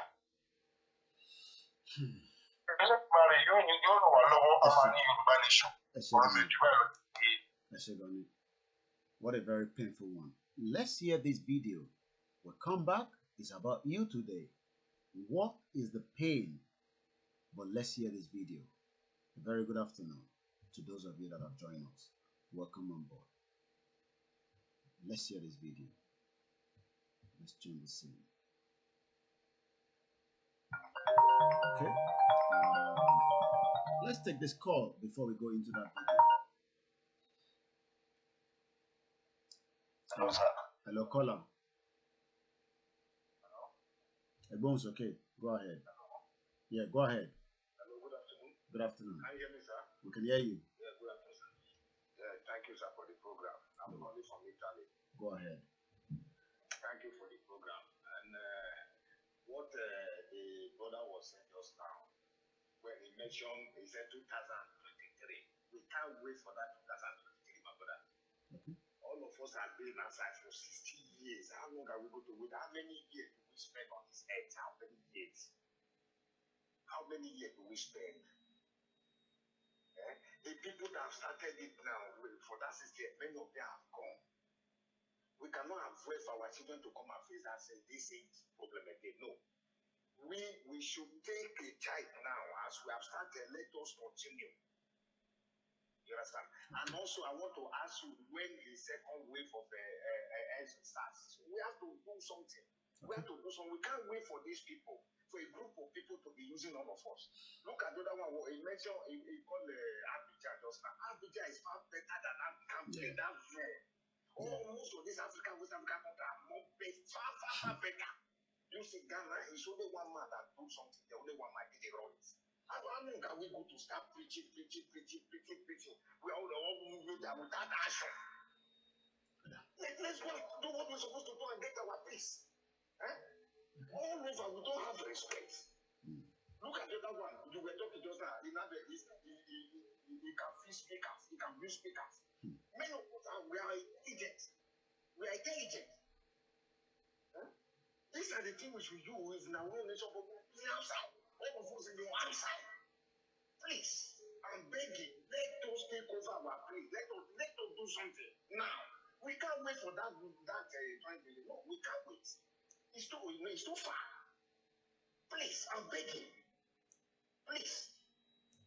Are you hearing me? Loud and clear. I can hear you. I just wanted to land. Please, look at Tinubu and all of them. Look at what they're doing. These people, they are vampires.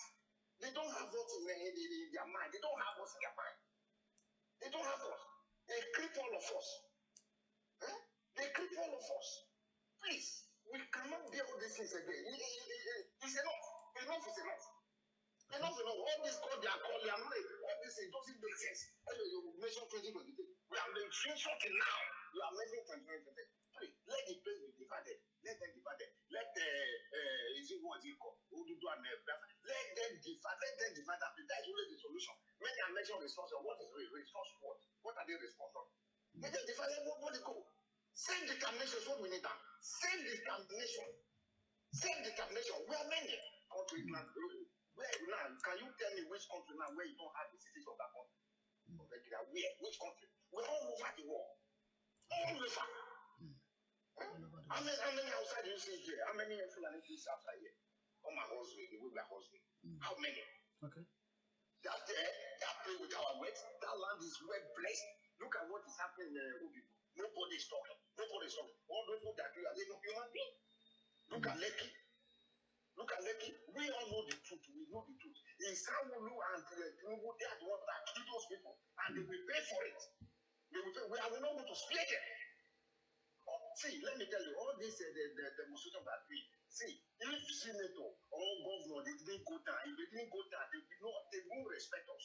They will not respect us. They must go down this time around. We will bring either one to anywhere they are. We bring them down, their family. So we know that we say, the revolution. There's no time of going to. I don't understand. No. This is revolution time. Please. Okay. Thank you. That's my contribution. Thank you very much. A very good afternoon once again to each and every one of you. Good afternoon, my very own sister, warrior Oshatola. Good afternoon. And to all the other media colleagues and partners, good afternoon to each and every one of you. Let's watch this video. It's more about you, but in between, we watch some few videos. Let's watch this. Hello guys, you're welcome back to my channel. My name is Tessie. Good morning, good afternoon, and good evening.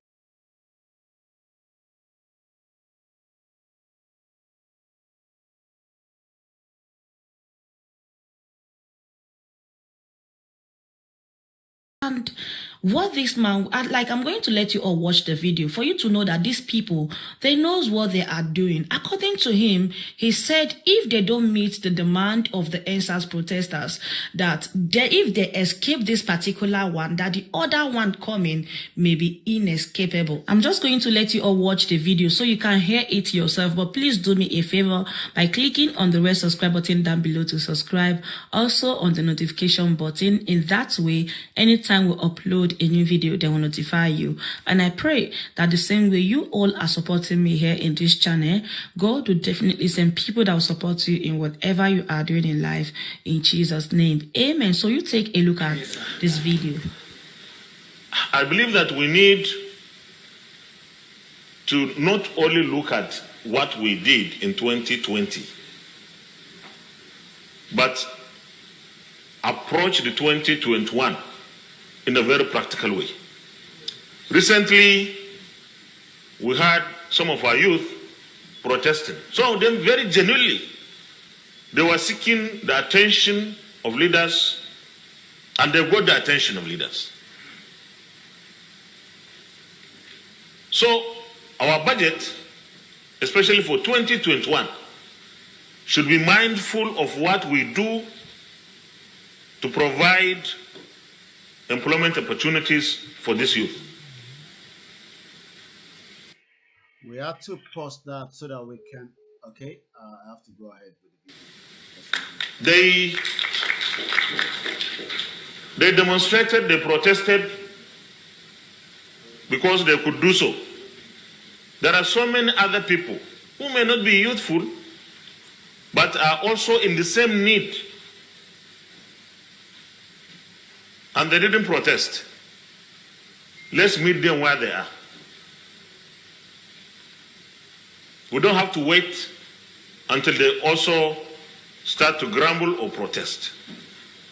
We should be proactive, we should reach them, and they are in the rural areas, most of them. So we should meet them there, give them what we can and what they need to some extent within the purview of our resources, and keep them there to lead a productive life. And that's the only way that we can make a difference in the lives of the people. And for us elected people, we are going to be accountable. If we escape this one, the other one is inescapable. And I'm sure people, we know what I'm saying. So we do our best. And I'm convinced that this committee has what it takes to work with Ministry of Agriculture and the entire sector. Because they are practicing farmers, the chairman himself, not only practicing, he was at one time the chairman of Farmers Association of Nigeria. Is it FAN? AFAN. Let me pause that. It's so sweet when they thought they're talking to gullible people. But what you need to also understand, let's take the direct call coming from Nigeria, then we come back again on this. Okay, I don't know, whoever is calling keeps dropping and is distracting that way. You heard what he said. If any one of them think that NSAS is what we are dealing with, they don't even know what we are dealing with. We've not even been violent. We've not even done anything. All we are doing now is we are waking the minds of our people that are sleeping. I understand so many people wants to push and penetrate, but let's take this call and then we come back again. Mute the background, Etwole. Hello, Baba. I'm going here, Etwole. Ẹ kú iṣẹ́ o. Inú mi dùn, bí wọ́n ti ń gbóhùn yín báyìí, inú mi máa ń dùn. Ṣùgbọ́n mo fẹ́ kí gbogbo ènìyàn mọ̀. Àkókò tá à ń rojọ́ ti kọjá. Agbẹ́dọ̀ dìde. Wọ́n ti bọ́dà torí gbogbo ilẹ̀ Yorùbá. Wọ́n wá ṣe torí ọmọ Fúlàní ẹyọ kan ṣoṣo. Ká lè mọ̀ pé a ti ń gbègbè ayé ẹrú nínú ilẹ̀ bàbá wa níbi tá a tẹ̀dó sí. Ṣé ẹni wọ́n ti yí wa káàkiri tá à ń pariwo? Tọ́láyọ̀mí ń sọ látijọ́ ẹ̀ tí wọ́n gbàgbọ́. Àpẹẹrẹ ẹ̀ láti rí. Iṣẹ́ ló yẹ ká ṣe ní tìsín yìí. Mo jáde lọ síbi kan láàárọ̀ ìsà. Bàbá yẹn pàdé mi pé àwọn ní láti lé àwọn Fúlàní yẹn kó lóko wọn. Láàárọ̀ yìí, ó ní ìgbà tó máa rí wọn tọ́jú àdá sí àwọn. Ó ní tó wọ́n dé pé ìbọn wà lọ́wọ́ wọn ni wọ́n á pa gbogbo wọn. Ó ní àdá làwọn náà fi lé wọn. Ẹjọ́ làwọn ń rò. Ohun tó yẹ ká ṣe àṣe. Àwọn máa pera wa lọ́wọ́ akí ṣùgbọ́n òjò ni wá. Tẹ́ẹ̀mù tó yẹ ká jáde síta lélẹ́yìí. Mo rọ̀ wọ́n ní ká jẹ́ ká jáde síta.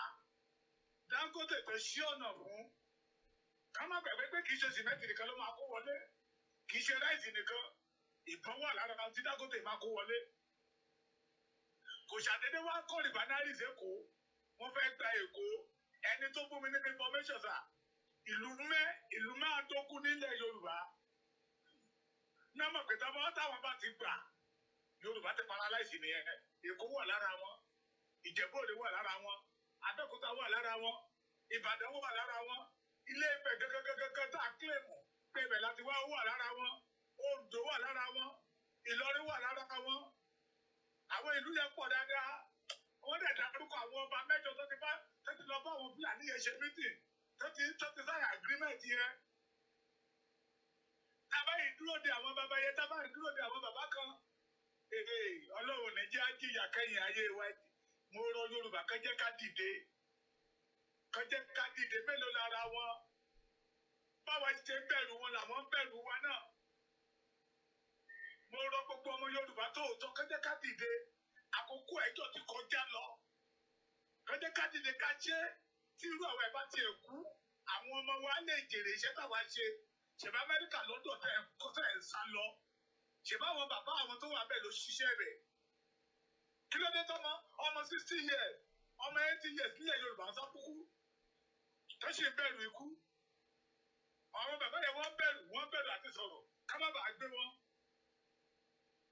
to hell with all of them iṣẹ́ ní kẹjẹ́ kájẹ́ action lánàá ìdí bàbá mi ọ̀nà tẹ́ bá mọ̀ pé a lè gbà kẹ́tì àwọn tó ju iṣẹ́ arẹ́dì ẹ̀kú ètò. Thank you very much. Once again, the video you're watching now is in Plateau State. Let me release the audio. I might put it back a little bit and then we'll release the audio. You can see the kind of thing they do. This is just Plateau State Nigeria. Wallah, you can see some of the kind of things that these are other trouble happening here. Here is just Plateau State Nigeria. Just not local government. Plateau State Nigeria. This is the kind of problem that this place here like this. See, this is another trouble here. This one is live happening now as I speak. Serious trouble is happening. Serious trouble is happening. You can imagine shouting.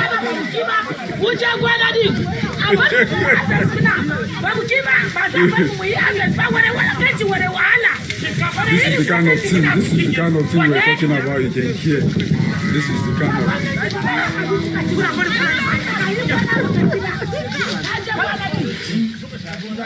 Kuskure, ariga kuskure din da dai kuskure daga fadi. Ba yau bane kuskure. Wannan kuskure ba yau bane. Ba kiwa. Ba kuskure bane. Wannan duk kunya ne. Ba fulani ne bai da wani ya san wani. Ba fulani ba sai kuskure ai.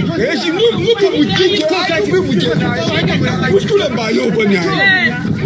Kuma ba dai an jara ba nan gaba za samu damuwa da zai fi karfin wannan. Sai wannan shekara za gyara wannan damuwa. Wallah, I'm telling you. I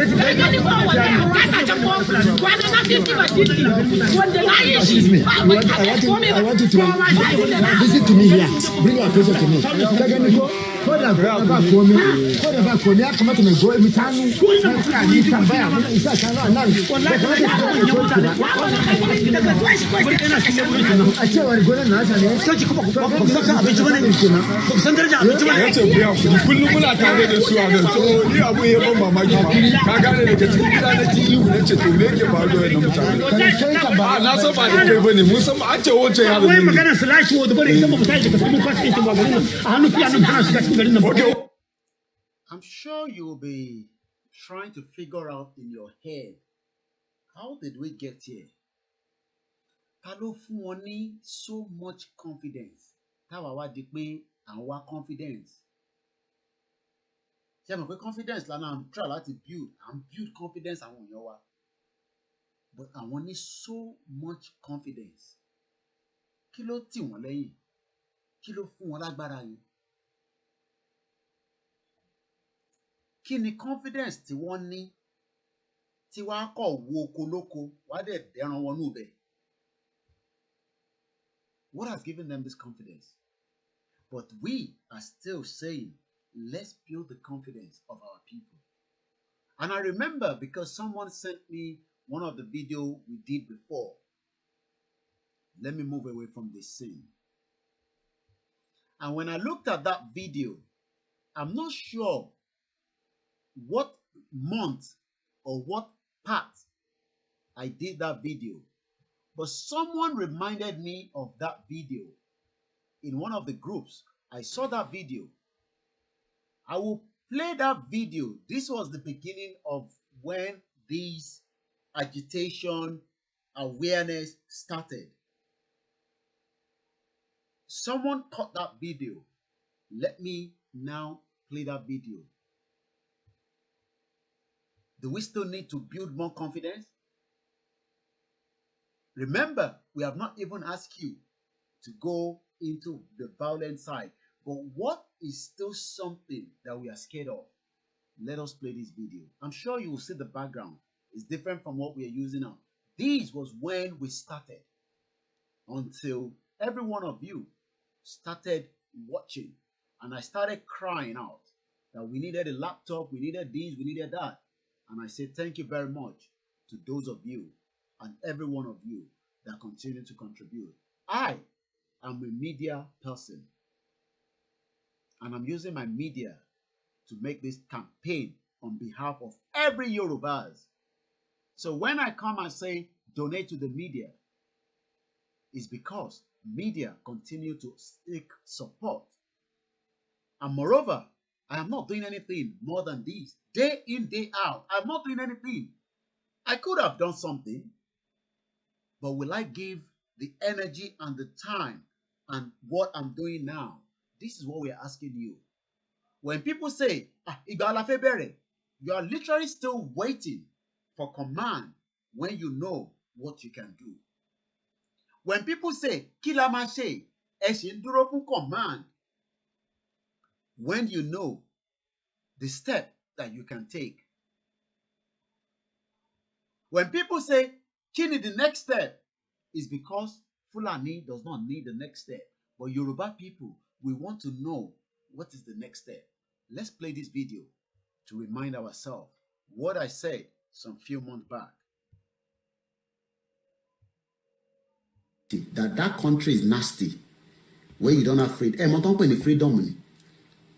Freedom is not the Obu government or IBA. No. Donald Trump fight but the right thing. Boris Johnson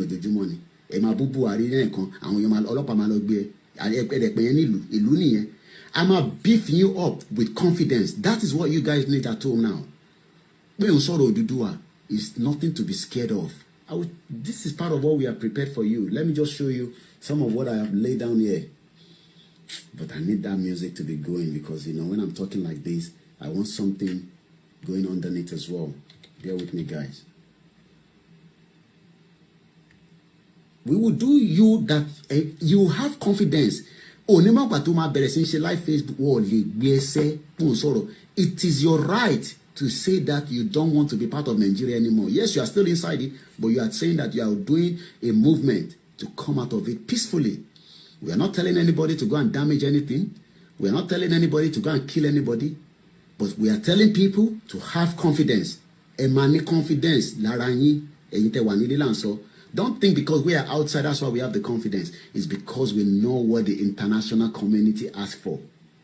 Tobati le moyen, tobati gbe, koda oba igbe loru, oba igbe laaro, oba igbe losan, iyan kan ma mo. Awago ma mo, ngba ta ba gbon mo. Imagine if you guys don't hear from me now, maybe for one reason or the other, but I was able to say to you, guys, I'm just taking a break. I'll be back in another 3 months. But I just disappear out of the radar. But Koiki man sọ̀rọ̀ lára ọ̀rọ̀ yẹn dà. But wọ́n ní British government gbé. Wọ́n kò gbé bẹ́ẹ̀ yẹn kí ló ṣe? Ó ṣe ní ó pààyàn ni. Ibi tí wàhálà máa ti bẹ̀rẹ̀ nìyẹn. People will stand up from where you guys don't understand. You don't know the power of... Look, you guys at home don't know the power of what you have. You are still scared because you think... yeah, we understand the situation is bad. But ọba ti gbé o di celebrate ọ̀sán ni wàláì tàláì. Ọlọ́pàá tó bá gbé yín àbí DSS. It's not about Sowore here that they pick up because people know Sowore. let them pick you up. They will not even do that. I can assure you that. We are not asking you to go and, but we are talking about a movement. Did you hear what I said there? I can't remember when I said these, but I told you, be prepared that war is coming, and the war is already in. Then people are still asking, what do we do?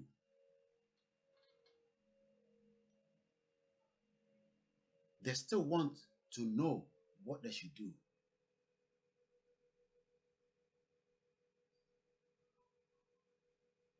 There's so many things that we've started. There's so many things that has become, generating. Are you looking into the intelligence to even know, should anything happen, your own intelligence in your own house, in your own street? Ẹ̀yin mélòó lẹ wà ládùúgbò lẹ́tẹ̀ sọ pé bí ọkùnrin mẹ́ta tí wàhálà bá tẹ̀ dé, àwa lè ṣàyà gbangba kàgbé síta. Ẹ̀yin mélòó lẹ wà ládùúgbò kọ̀ọ̀kan pé tí wàhálà bá tẹ̀ dé gan sẹ̀, tálámà tẹ̀ fojú dọ pé arákùnrin yà sáà mọ̀ pé wọ́n lo láyà gbangba. But because things are still happening in the rural area, let me remind you before we play what took place in Ilorin yesterday. Yes, there was an attack in Ilorin yesterday. Confirmed. Our team was there. And they was able to even go to the hospital to visit the person that was injured. But remember what this man said. They are starting from the rural area before they moved into the city. I never said so, but let's hear what this man told every one of us. That the people that will attack you will start from where? Did any media pick up the news of the attack in Ilorin yesterday? No. Did you read it in the newspaper? In any of the local newspaper? No. Did they read it in any of the big newspaper? No. Because they are too busy with other things. And that is what is going to happen. It will start from the rural area. It will then eventually come into the city. But before it gets into the city, everyone might suffer. But if we don't stop it now, everybody will pay the consequence of not saying anything. But we are saying something because we can see the damage that has been done. But we have to stop it. But how do we stop it? How are we going to stop it? Are we going to sit down, allow them to overrun the country? Or are we going to do something? Every one of us might not do much, but some of us will do something. I'm going to take this call while I prepare the video. Hello, good afternoon. Hello. Everyone's okay. Bàbá Koiki. Everyone's okay. Family nǹkan. Dúpẹ́ f'Ọlọ́run. Olúwa máa fún yín ṣe o. Àmín. Ẹ jọ̀ọ́, tí a sọ̀rọ̀ ń pa ẹjọ́. Okay, a wà lórí ètò. Mo wà lórí ètò. Ká sọ̀rọ̀ later. Ká sọ̀rọ̀ later. Kọ̀mọ̀ pé ẹ mọ̀ pé mo wà lórí ètò. All right. Before she starts saying what we don't want to go into the airwaves. So many people that doesn't even want to come online, but they're working behind the scene. People want me to sit here and tell you what we want to do. We're not going to do that. If you think I'm going to come here and tell you the plan that we are doing, you're wasting your time. But you also have a lot to do with your own plan ahead. That the Fulani we're not going to attack, you must be fooling yourself. They will definitely attack. When is what we don't know. How is it going to happen is what anybody do not have that information. But we all know that the Fulanis will attack one day. Let me play this video. The one I'm looking for, I can't find it. But who owns the land that these two men are fighting against? But before we do that, let's watch this. The video I'm about to play you. This is happening right while our people are calling every day.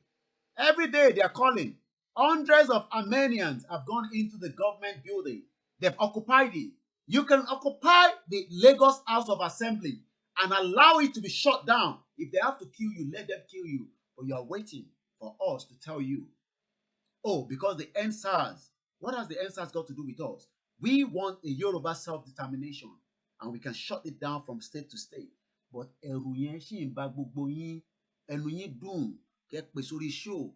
Nǹkan báyìí a máa ṣe, àìtí rẹ́dí o, àìrẹ́dí o. But you can take the bold step. Bold step, but nobody wants to take the chances because every one of you are scared. Let's roll this video.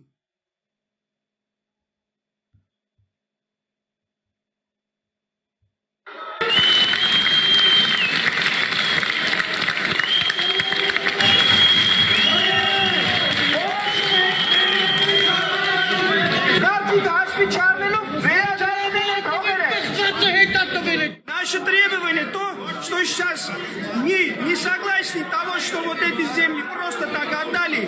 Мы не будем отдавать, будем воевать до конца. И мы не хотим, что так дальше продолжало наше руководство руководить нашим городом, нашим родиной.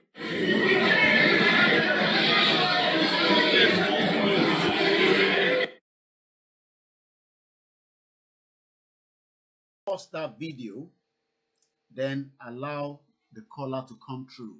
But the video then is the same thing of you having your National Assembly.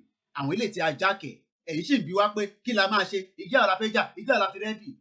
Eh, serious, Muboyi. A bones okay. Short one. If a Fulani no attack, attack. This is a revelation. I'm telling you, it is not our also. God showed them, all revealing one. But if a bashe the nifu, Kabashe the nifu, Kakoma draw Kamaso without making any effort, Kubowa Pata, Emagento, go out to all man attack. Or no, look, you want a babe. We cannot be calling every time, come in. We need to contribute. We need to do something. Passion. I go to Agbewa. We should all wake up. It's taking our sincere. Tabaferon and our Taferon Yoruba, Taferon humanity. We all do the people. One puts you at the petition one day. Go from you at the adjust that means. We are not doing that. I'm blaming government to do tomorrow. We continue to blame them. We know they are wicked and evil, but that is not what we want now. We need to come together as one day. I would like to in millions. A roll of body that's good. But if you don't do the needful, and that is one the message from God. God bless you all. Ṣé àwọn Armenian ṣé wọ́n dúró de àwọn diaspora wọn kó tó lọ invade the Senate House wọn? Because if you talk about anything, it's like their Senate House. It's like their own House of Assembly. Tẹ́ ẹ bá tẹ̀lé ṣe l'Abuja, ẹ gbọ́dọ̀ lock down gbogbo House of Assembly l'Ogun State, l'Ondo State, l'Ekiti, ní Lagos. Kẹ́ sọ pé sẹ́ building yìí a máa take over. Ní tó bá máa ṣẹlẹ̀ ní kó ṣẹlẹ̀, kó bẹ̀rẹ̀ láti bẹ̀. But ẹ̀rù ń bá everybody. The same war tí mo sọ lórí fídíò tí mo show yín tán has already kicked in. But you are still waiting for the diaspora. These guys, àwọn eléyìí, ṣe rí pé ẹ̀jẹ̀ wà, ṣe rí bọ̀bọ̀ tẹ́lẹ̀ bó ṣe dúró yẹn, ṣe rí lè tó wò tó dúró yẹn, ẹ̀jẹ̀ wà lójú ẹ̀. Ẹ̀jẹ̀ ṣe kí ni? Ó ń ṣàn lójú ẹ̀. Òun dúró pé kí mílítìrì wọn tẹ̀ wọnú ibẹ̀ yẹn, káwọn jọ para wọn síbẹ̀. But àwa ṣì ń dúró, à ń ṣe mẹsẹ̀lẹ̀.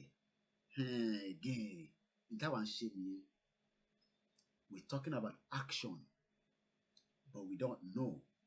Kàtẹ́ occupy House of Assembly. Kẹ́ occupy ẹ̀. Kọ́ jí làárọ̀ kọ́ bá gbogbo yín nínú bẹ̀. Kọ́ jí làárọ̀ kọ́ bá yín nínú bẹ̀. But you don't want to take that risk.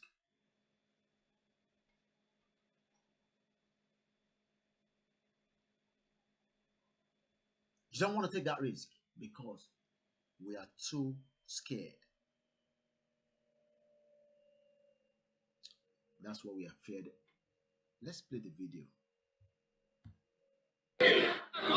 требуем, чтобы начальник штаба Армении возглавил нашу страну на это время, и чтобы война продолжилась. Это кровь не должно просто так пролиться, понимаете, обидно.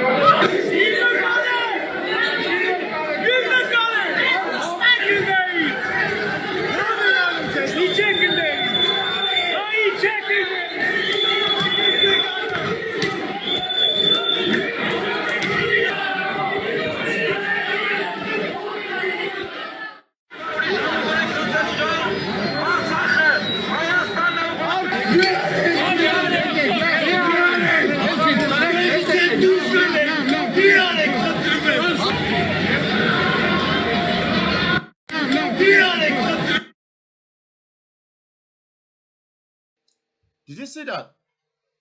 With many shout, we won't give up our land, but we are ready to give up our land. Àwa ti ready pé kí land wa kí Fúlàní kúkú gbà lọ́wọ́ wa. If not, by now, we should at least have seen, the pickpocket. But they say the awareness is what we should continue. We continue with the awareness because we are not ready yet. Abi, our awareness has not touched places, so we should continue. So we will continue with the awareness until we see and smell and hear that those at home are ready.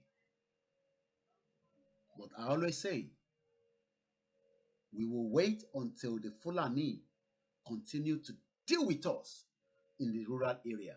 And by the time they deal with us in the rural area, and by the time we are ready, they would have committed so much atrocity that nobody will be able to deal with the magnitude of those, problems. Problem to create, we will not be able to deal with it. The magnitude of the problem that they're going to create, we will not be able to deal with it. But we can end it. We can stop it.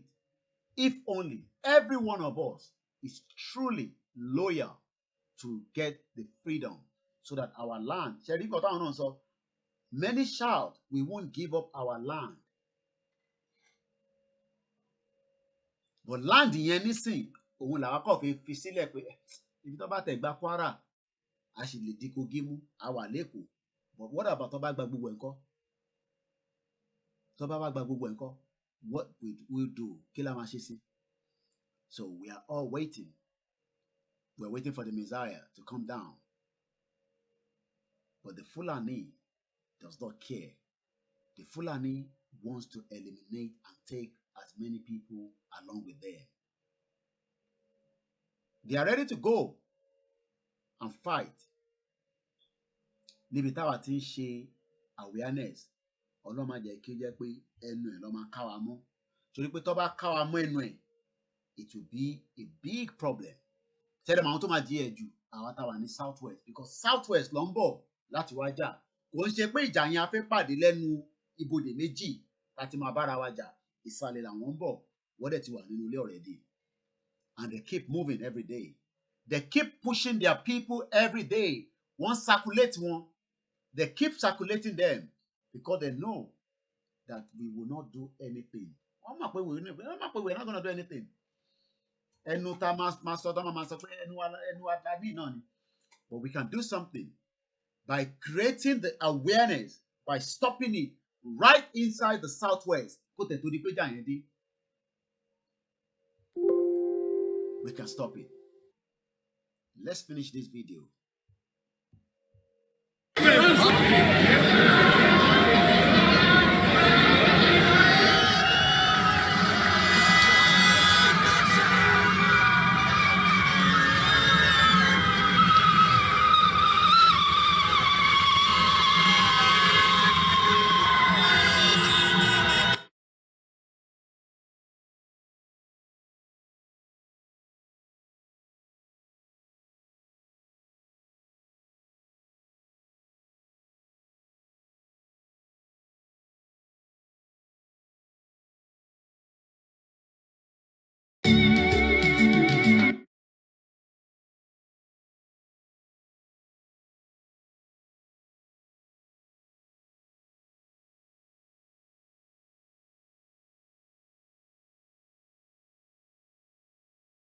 two people that the government is giving much priority. Dangote and the BUA group.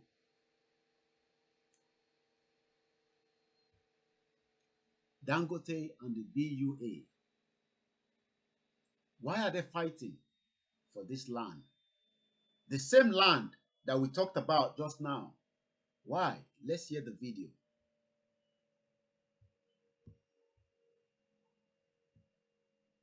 In 2020, resumed their tussle over the ownership of the mining site in Obu, Opela in Edo State.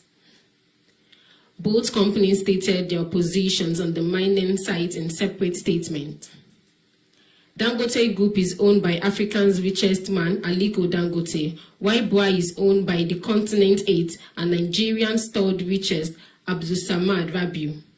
In a statement, BUA alleged that a federal high court in Benin City had restrained Dangote industry and the police from interfering with his operation at the Opela mining site in Opela, Edo State, in a judgment delivered recently.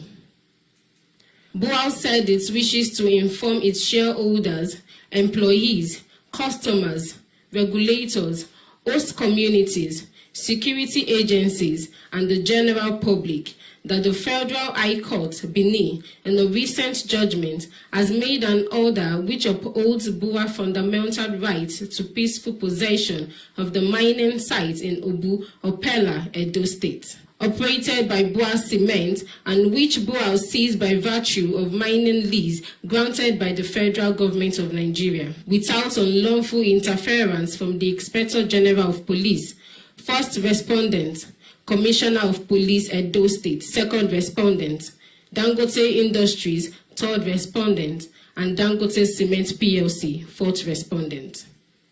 The statement added that the court upheld its argument over the ownership of the mining site and that the first and second respondents were used to invade and disrupt its operations in the disputed mine site, while the case was pending in court.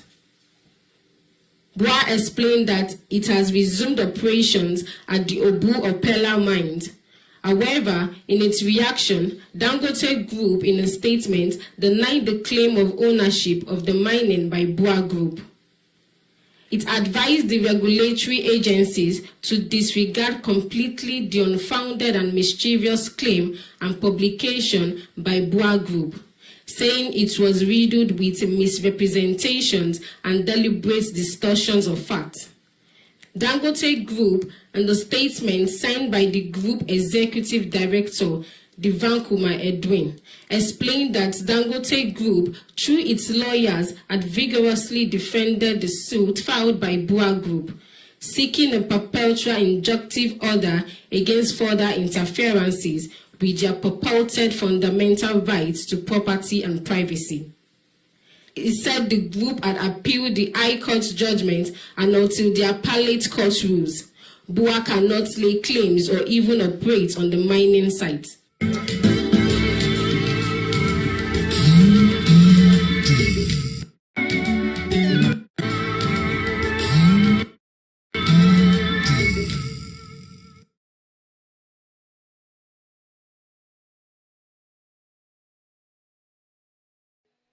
The question is, why we are wasting time? These ones are building more of the empire. The same two individuals were given license to move goods. We're going to bring the broadcast to an end at exactly 15 minutes from now.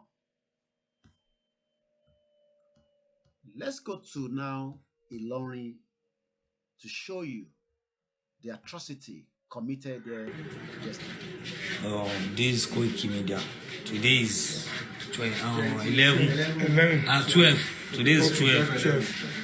On Thursday, Abi. Nǹkan tí a gbọ́ ní ṣáájú pé ó ń ṣẹlẹ̀ tí àdẹ̀wá wò òun náà ni a wá fún láàrin àwọn ẹni tí àwọn Arábí ṣe ìkà fún àwọn Fúlàní. So tí ó dẹ̀ jẹ́ pé ẹ wo lára àwọn tí wọ́n ṣe léṣe òun la bá lọ́sítà báyìí ọlọ́run bá kí ó bá fún lálàáfíà.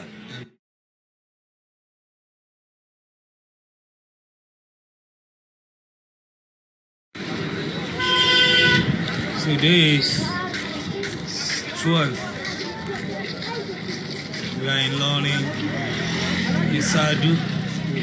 We hear what happened here.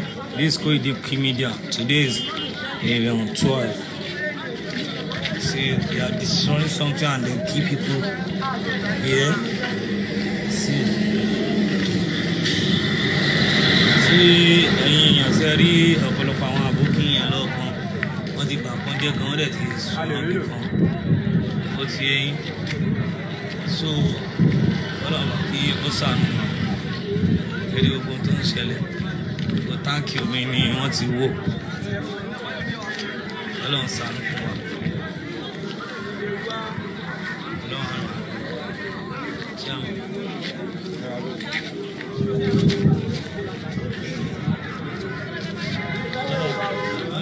Àwọn tó tóbi jọ ń lè dé.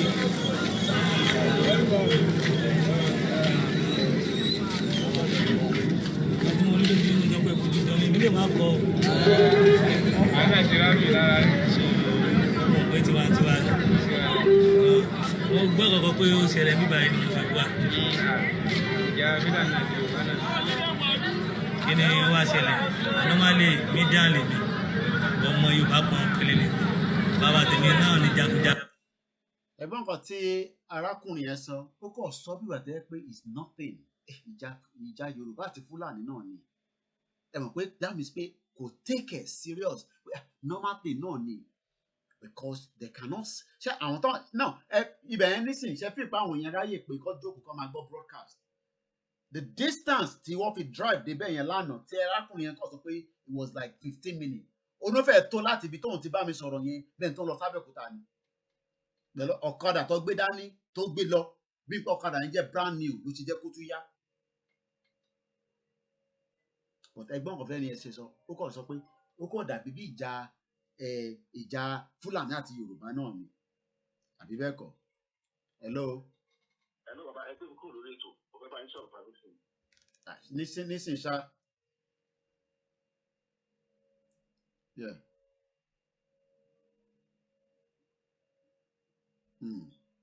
Yeah.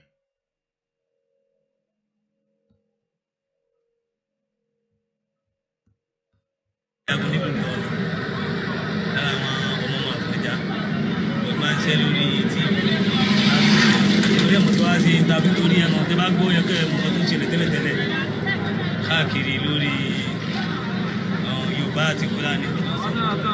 Àjẹ́ mọ́ bó ṣe ṣẹlẹ̀ nígbà Fúlàní ti kéré ké kálukú inú kára yẹn ló ti ṣẹlẹ̀.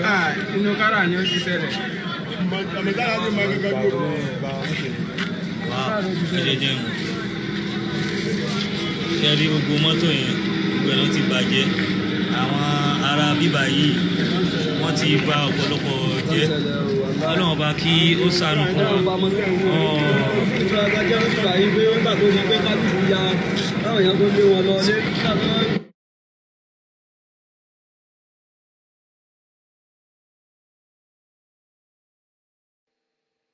Sorry, sometimes individuals wants to pass important message during the broadcast. Now, ẹ̀rí nǹkan tó play out níbẹ̀ nísìn lánàá lójú ẹni yẹn is like pé it's nothing. Ìjà Fúlàní àti Haúsá ni ẹ mọ̀ pé ìjà yẹn ti máa ń wá bẹ̀ tẹ́lẹ̀ bọ̀ kò mọ̀ pé ìjà tó ń bọ̀ nísìn ó yàtọ̀ sí ìjà Fúlàní àti Yorùbá. Hello caller. Hello sir. Ẹ káàsán. Ṣàkójọ mẹ́ta.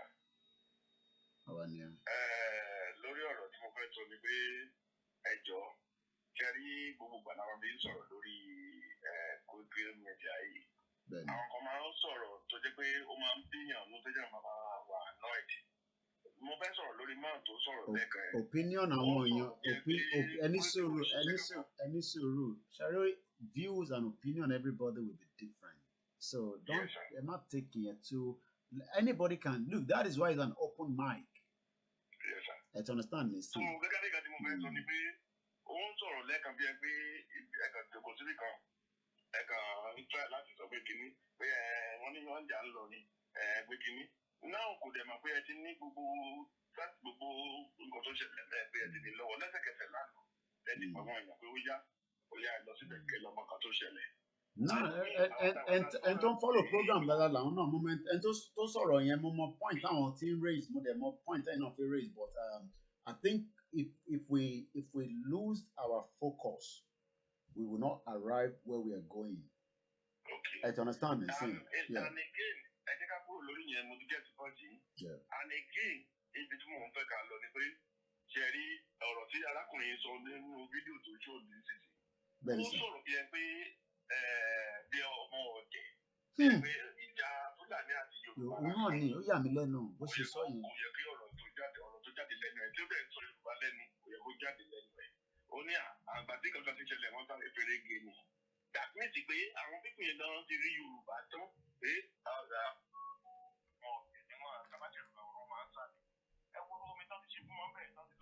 wọ́n ti lọ ti ṣubú wọ́n ti wó dànù níṣẹ́ báyìí wọ́n á tún máa jìyà obìnrin bẹ́ẹ̀ yẹn. so wọ́n sọ pé ó ti yá ìjọ òní kíkan irú àwọn tó jẹ́ pé tán sí lóní òní kíkan ẹ sọ kankan lọ́jọ́ yẹn inú mi dùn sí ti tùdé lóòótọ́ àtúnṣe náà lèmi náà wà mo lè ti sọ̀rọ̀ rí tẹ́lẹ̀ ẹ sọ pé níjà ìbá ṣẹlẹ̀ bẹ́ẹ̀ ni náà máa wà á gíráàdì ó ti yé yín sí. mo padà sọ ọ̀rọ̀ kan fáwọn èèyàn nígbà ayé táwọn sọ pé káwọn máa ń gbogbo wọn pé tọrọ ó ti yé yín sí. ṣé rí tíjà bá dé kò sí pé ká máa fẹnu sọ àwa Yorùbá àgàwà lókè àti máa sọ oríṣiríṣi kan tọrọ bá di gbàgede bóyá ṣàyà gbàgbà oníkàlùkù àmà sọ pé a máa pè é bí àmà sọ pé Bísí Ṣọlá Yétúndé ẹ máa wọlé wọn máa ẹ wá rí pé gbogbo ibì kan ó wá fúyẹ́ ó ti yé yín sí. ẹni tó bá ti mọ̀ pé òun máa sọ̀rọ̀ lórí ibi tí ó bá ti ní kòkó tó fẹ́ sọ tí ó dẹ̀ nímọ̀ràn tó fẹ́ fáwọn èèyàn àbí sọ̀pọ́ọ̀tì tó fẹ́ ṣe pé òkè mo ti kọ́ ọmọ ogun 6 jọ o mo ti kọ́ ọmọ ogun 5 jọ o ó ti yé yín sí kó má máa sí wá síbi kó má máa sọ̀rọ̀ ìkan tá a fẹ́ sọ pé a fẹ́ jà kò ń ṣe tìbọn nìkan kò ń ṣe pé ti ẹ̀sìn nìkan. Intelligent wà nínú ẹ̀ gan-an intelligent oríṣiríṣi ló wà nínú ẹ̀. mo sọ̀rọ̀ ọlọ́jọ́ tí èsì ó ti tó bí ọ̀sẹ̀ méjì tí mo sọ̀rọ̀ ẹ̀ mo ní láyé 1983 láyé Awólọ́wọ̀ àti Ṣàgàrí ó ti yé yín lóńdó state àwọn sójà yẹn ò ní gbàgbé ẹ̀ àti àwọn ọlọ́pàá yẹn ò ní gbàgbé ẹ̀ ká sọ pé kó rìn lọ àdìkan rìn lọ ní tẹ́ bá ẹjú lọ bèrè ọ̀rọ̀ tí mo sọ pé ìtẹ́lẹ̀ tẹ́ bá ti ń gbọ́ sílẹ̀kì lóńdó state ẹ sọ pé nígbà ayé Awólọ́wọ̀ ẹ sọ pé kí nìkan ṣẹlẹ̀ bí wọ́n fẹ́ ní èmi sílẹ̀kì tẹ́ bá gbọ́ pé sílẹ̀kì àwa tá a jẹ́ pé ẹ̀yin la fi ń jólé gbà yẹn ẹ̀yin lásán la fi ń jólé àwọn wo ni wọn Fúlàní dá sọ̀rọ̀ ó ti yẹ yín sí kìí pẹ́ ká máa fẹnu sọ̀rọ̀ ká má sọ pé kìíní àwọn bàbá wa tó jẹ́ pé táwọn kọ́ lọ́wọ́ ọba kó fọ̀rọ̀ kẹ́kọ̀ọ́ àwọn kọ̀ọ̀kan wà tó ti pé inú gbólógbẹ́dọ̀ máa gbé gbogbo máa gbé láàrin àwọn èèyàn àti sójà ṣèbí irin náà gbé dání irin náà dákúrò àwọn tí náà bá ń fi sọ̀rọ̀ àbí oníkàtà máa sọ pé irin kò ní sọ̀rọ̀ mọ́ kò tẹ̀ ní gbogbo ṣe dúmọ̀ sí kan gbé jáde irú ọjọ́ yẹn kò ní gbogbo ṣe dún ẹyẹ ò ní gbé sí ẹyẹ àsọ pé gbogbo wọn yá ẹ̀kọ́ ìjà síra ní wọ́n máa nípa ìpara wọn àwọn máa dúró àwọn máa wò wọn ni. so ìjà ilé àmájáká máa sọ̀rọ̀ kí la fẹ́ kó síta kí la fẹ́ jọ ṣe ìbò la fẹ́ pàdé báwo la ti fẹ́ rí ra òní kájọ máa sọ ká fẹ́ mọ kọ̀ọ̀kan gidi ká fẹ́ fà jáde ọ̀rọ̀ ìkó ṣẹlẹ̀ inú mi dùn pẹ̀lú ìgbò tí mo rí pẹ̀lú pé ẹgbẹ́ jáde gbogbo ẹ̀ ti jáde pé ní Yorùbá akẹ́kọ̀ọ́ sọ pé òkè kan máa sáì ní gbogbo àwọn kan tẹ́lẹ̀ pé kan sáì so I'm very so happy with it ọlọ́run adé máa fún yín lágbára ẹ jẹ́ ká máa bọ̀rọ̀ ìlú bó ṣe lọ. Adúpẹ́ lọ́wọ́ bàbá wa. You say when the line is open before we bring the show to an end today, different people will say different things. But let's go away this weekend. Let's all go away this weekend. And by the time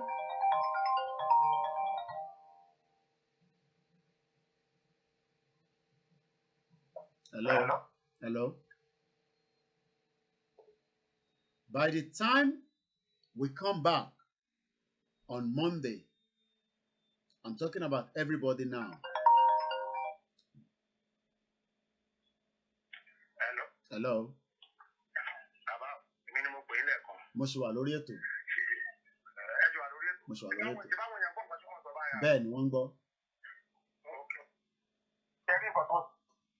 Ṣẹ́rí ìbọ̀dọ̀ ṣẹlẹ̀ tí mo fẹ́ kí gbogbo wa kí àwọn èèyàn máa gbọ́ ní àgbáyé.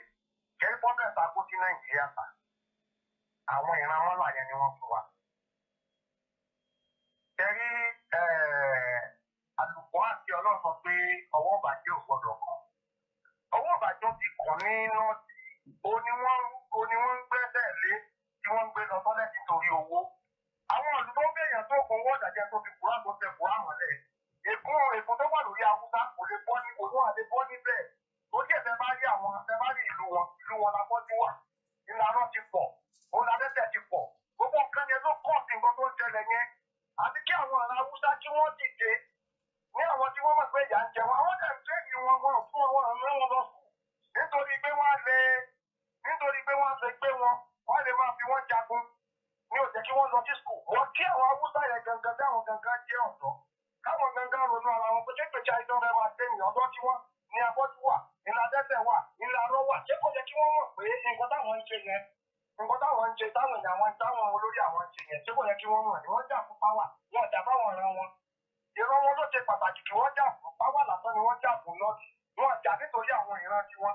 Àwọn ìran kan ló jẹ tí wọ́n nǹkan tí wọ́n ń ṣe. Ọjọ́ bí ìyá jẹ àwọn ọmọ Yorùbá jẹ́ bí ègún tó wà ní ibi kíní yẹn, orí Nàìjíríà lèkún yẹn wà àbí kí gbogbo wájọ lọ lọ́tọ̀ọ̀tọ̀. Tí Haúsá bá dúró, tí Ìgbò dúró, tí Yorùbá dúró. Tí Yorùbá dúró, torú táìsí orúkọ ọ̀tọ̀ọ̀tọ̀, kò ní sí irú àwọn nǹkan yẹn. Àti bí àwọn tó ṣe kíní ẹni nọ́ọ̀tì náà, wọ́n ti ìyá tí àwọn tí ìran Yorùbá Nàìjíríà ń jẹta, Haúsá ló kọ́ ọ̀sẹ̀ torí pé àlùkò àti Ọlọ́run ní ọwọ́ bàjẹ́ ọ̀pọ̀lọpọ̀ ni wọ́n ń tẹ̀ lọ sí tọ́lẹ́tì, ni wọ́n ń tẹ̀ lọ sí iléèwẹ̀, ni wọ́n fi ń ṣe owó torí kíni. Àwọn náà ni wọ́n sọ pé àwọn làwọn ti ìjọba tí wọ́n dúró sọ́dọ̀ wọn, tí wọ́n fi ìyà jẹ alátó. Àwọn yẹn náà dẹ̀ ni kò dá, wọ́n yẹ káwọn ọ̀rẹ́ wọn mọ̀ pé ìran òfò ní ìran àwọn àbí kí àwọn kò nínú ọ̀ràn yẹn. Láì ṣe bá bá tẹ́jì Nàìjíríà, àbá tẹ́jì orúkọ Nàìjíríà bá máa jẹ lọ láyé bí yóò ti máa jẹ wá lọ láyé ni Ọlọ́run tẹ̀lé jẹ́ káwa wà ní ìjà láyé. Torí ìran Yorùbá, ìran tó ní gbogbo nǹkan tí Ọlọ́run fi ṣe ẹ̀dá wọn ni àwọn ká nígbàgbọ́ pé gbogbo nǹkan tá à ń ṣe gbogbo ẹ̀yẹn tó bá kọjú bó sínú nǹkan yìí olóòrí àtọ̀ ọlọ́ọ̀gbà àbọ̀ gbogbo ẹni tí à ń ṣe lóhun tó ti kọ́nà tó ń bàjẹ́ ilé ayé tiwọn ká wò ẹ̀gbẹ́ ìdá àwọn ọmọ tiwọn ọjọ́ ìdá àwọn lóòrí bí ó ṣe rí pẹ̀lú nígbàgbọ́ pé táwa ń ṣe yìí á jẹ àṣeyọrí lórí ẹ̀. Hello. Ẹ ṣé gan, mo ti gbọ́ nǹkan tẹ́ sọ gbogbo ẹ̀ náà la gbọ́ pátápátá gbogbo tẹ́ sọ pátápátá la gbọ́. Ṣé wá ní tó bá ti ní alẹ́ wàá pè yọ lọ sí kọ́tà máa. À ń sọ yẹn létà sóko ó yá ẹ ṣé kí á bùkún àti fẹ́ gbé tó wálẹ̀.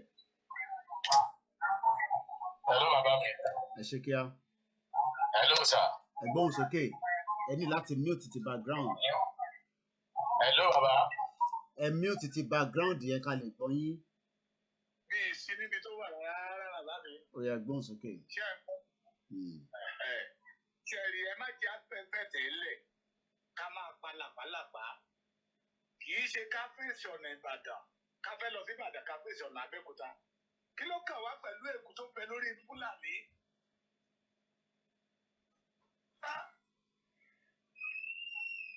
Ohun tó kàn wá ní ká ẹ jẹ́ ká ṣọ́gbà wa. Aláàfẹ́ kúrò láàárín wa àbáwọn ṣe mọ́. Èkó ayérayé ìbáwà lórí wo kò kàn wá. Ṣé rí problem dání? Èmi á máa tẹnu mọ́ pẹ̀lú tá à ń gbọ́ pẹ̀lú tí àwọn bàbá tí ò yéyé tá ń sọ fún wa. Ṣé rí àwọn olórí Yorùbá gẹ́gẹ́gẹ́gẹ́ ní problem wa? Àwọn tó wà ní ipò agbára tá bá ti wá kò ní ipò agbára yẹn tán ohun tó yẹ kán ṣe níta ẹ wo orú tí Gbẹ́gà Daniel sọ ní interview ẹ̀mí mọ̀ bí ẹ wo interview yẹyẹ ohun tó ń sọ ẹni sọ̀rọ̀ yẹ wọ́n á lé èèyàn tán àbí bẹ́ẹ̀ kọ́ sà ṣùgbọ́n nígbà tó wà bẹ́ẹ̀ kò ṣe é àwọn gẹ́gẹ́ lólórí ìwúlé lólórí ogun ìbẹ́ta kọ́ gbọ́ nínú wọn ẹ̀rí pé àwọn Fúlàní yà sá fún wa kẹ́nìyàn bá lóògùn ìkà tí ò bá fi tẹ́ ará ilé rẹ̀ kù ará ìta ò Fúlàní kọ́ ni wàhálà wa o ìgbà táwọn náà ta lólórí kiri kìkì ńgbà yẹn náà Fúlàní ti wà Fúlàní wà ńgbà yẹn wọ́n jayé ní tiwa àwọn náà jẹ́ ní tiwa o ṣùgbọ́n nígbà tí àwọn olórí wa torí ìjẹkújẹ wọn tó sá sí abẹ́ àwọn Fúlàní ibẹ̀ láìlẹ̀ ní ìran Yorùbá ti wọnú oko ẹrú lọ orí ọ̀fẹ́ tá a ní nísìí láti mú ìran Yorùbá kó lóko ẹrú ní pé ká dìde kò sí tó kàn wá pẹ̀lú Hausa jìyà, Fulani jìyà kò kàn wá. They say they are born to rule. Kọ́lọ́ máa rúdò àbálù wọn. Kọ́lọ́ máa rúdò àwọn èèyàn wọn. Iṣẹ́ wọn ò papọ̀. Kọ́ṣọ̀ wọn ò papọ̀. Ìwọṣọ̀ wọn ò papọ̀. Èdè wọn ò papọ̀. Èrè wọn ò papọ̀. Ọmọdé.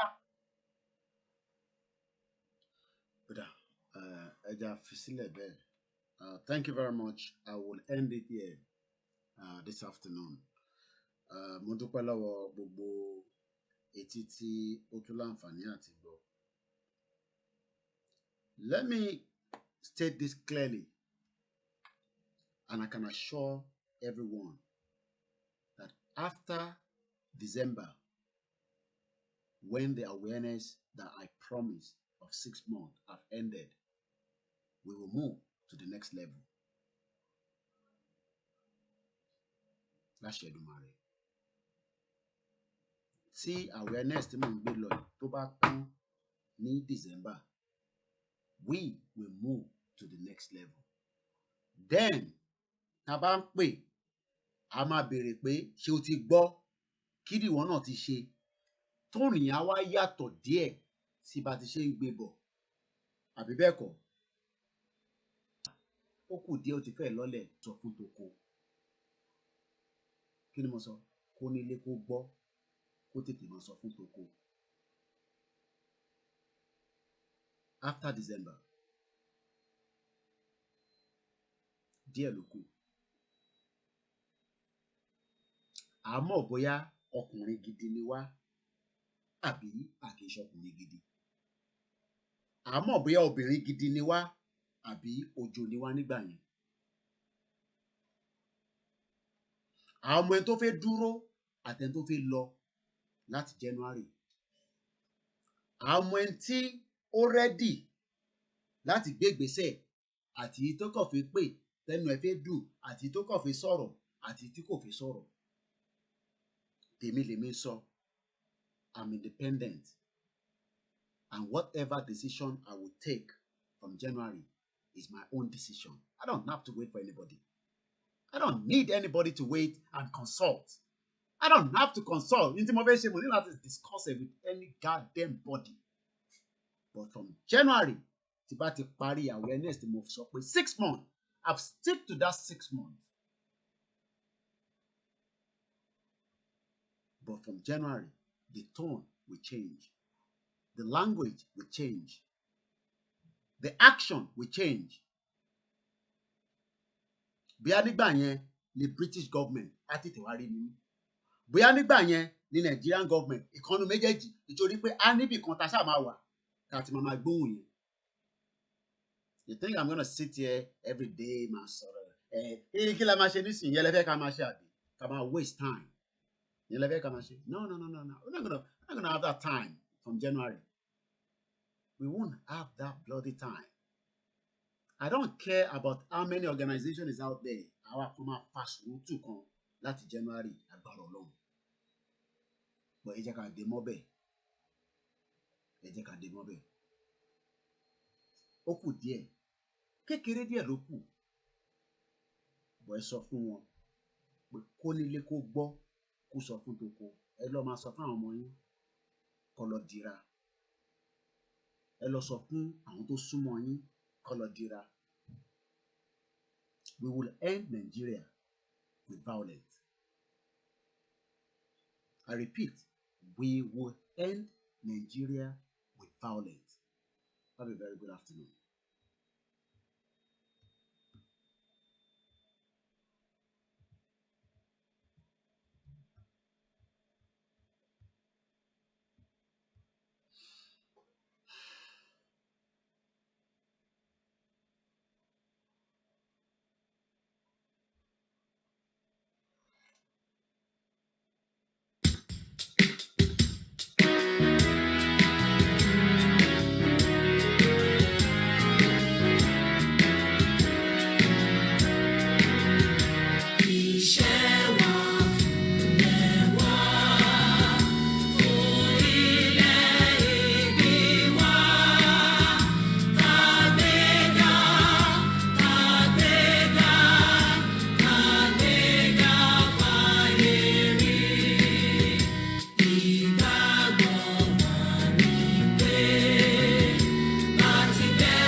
first week of December, we are moving in front of all the palace of the king. First week of December, I will not say what date, but first week, Elotoju date here, we move right in front of all the palaces of our Kabiyesi. First week of December. Edemobe, a very good afternoon.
On the mic.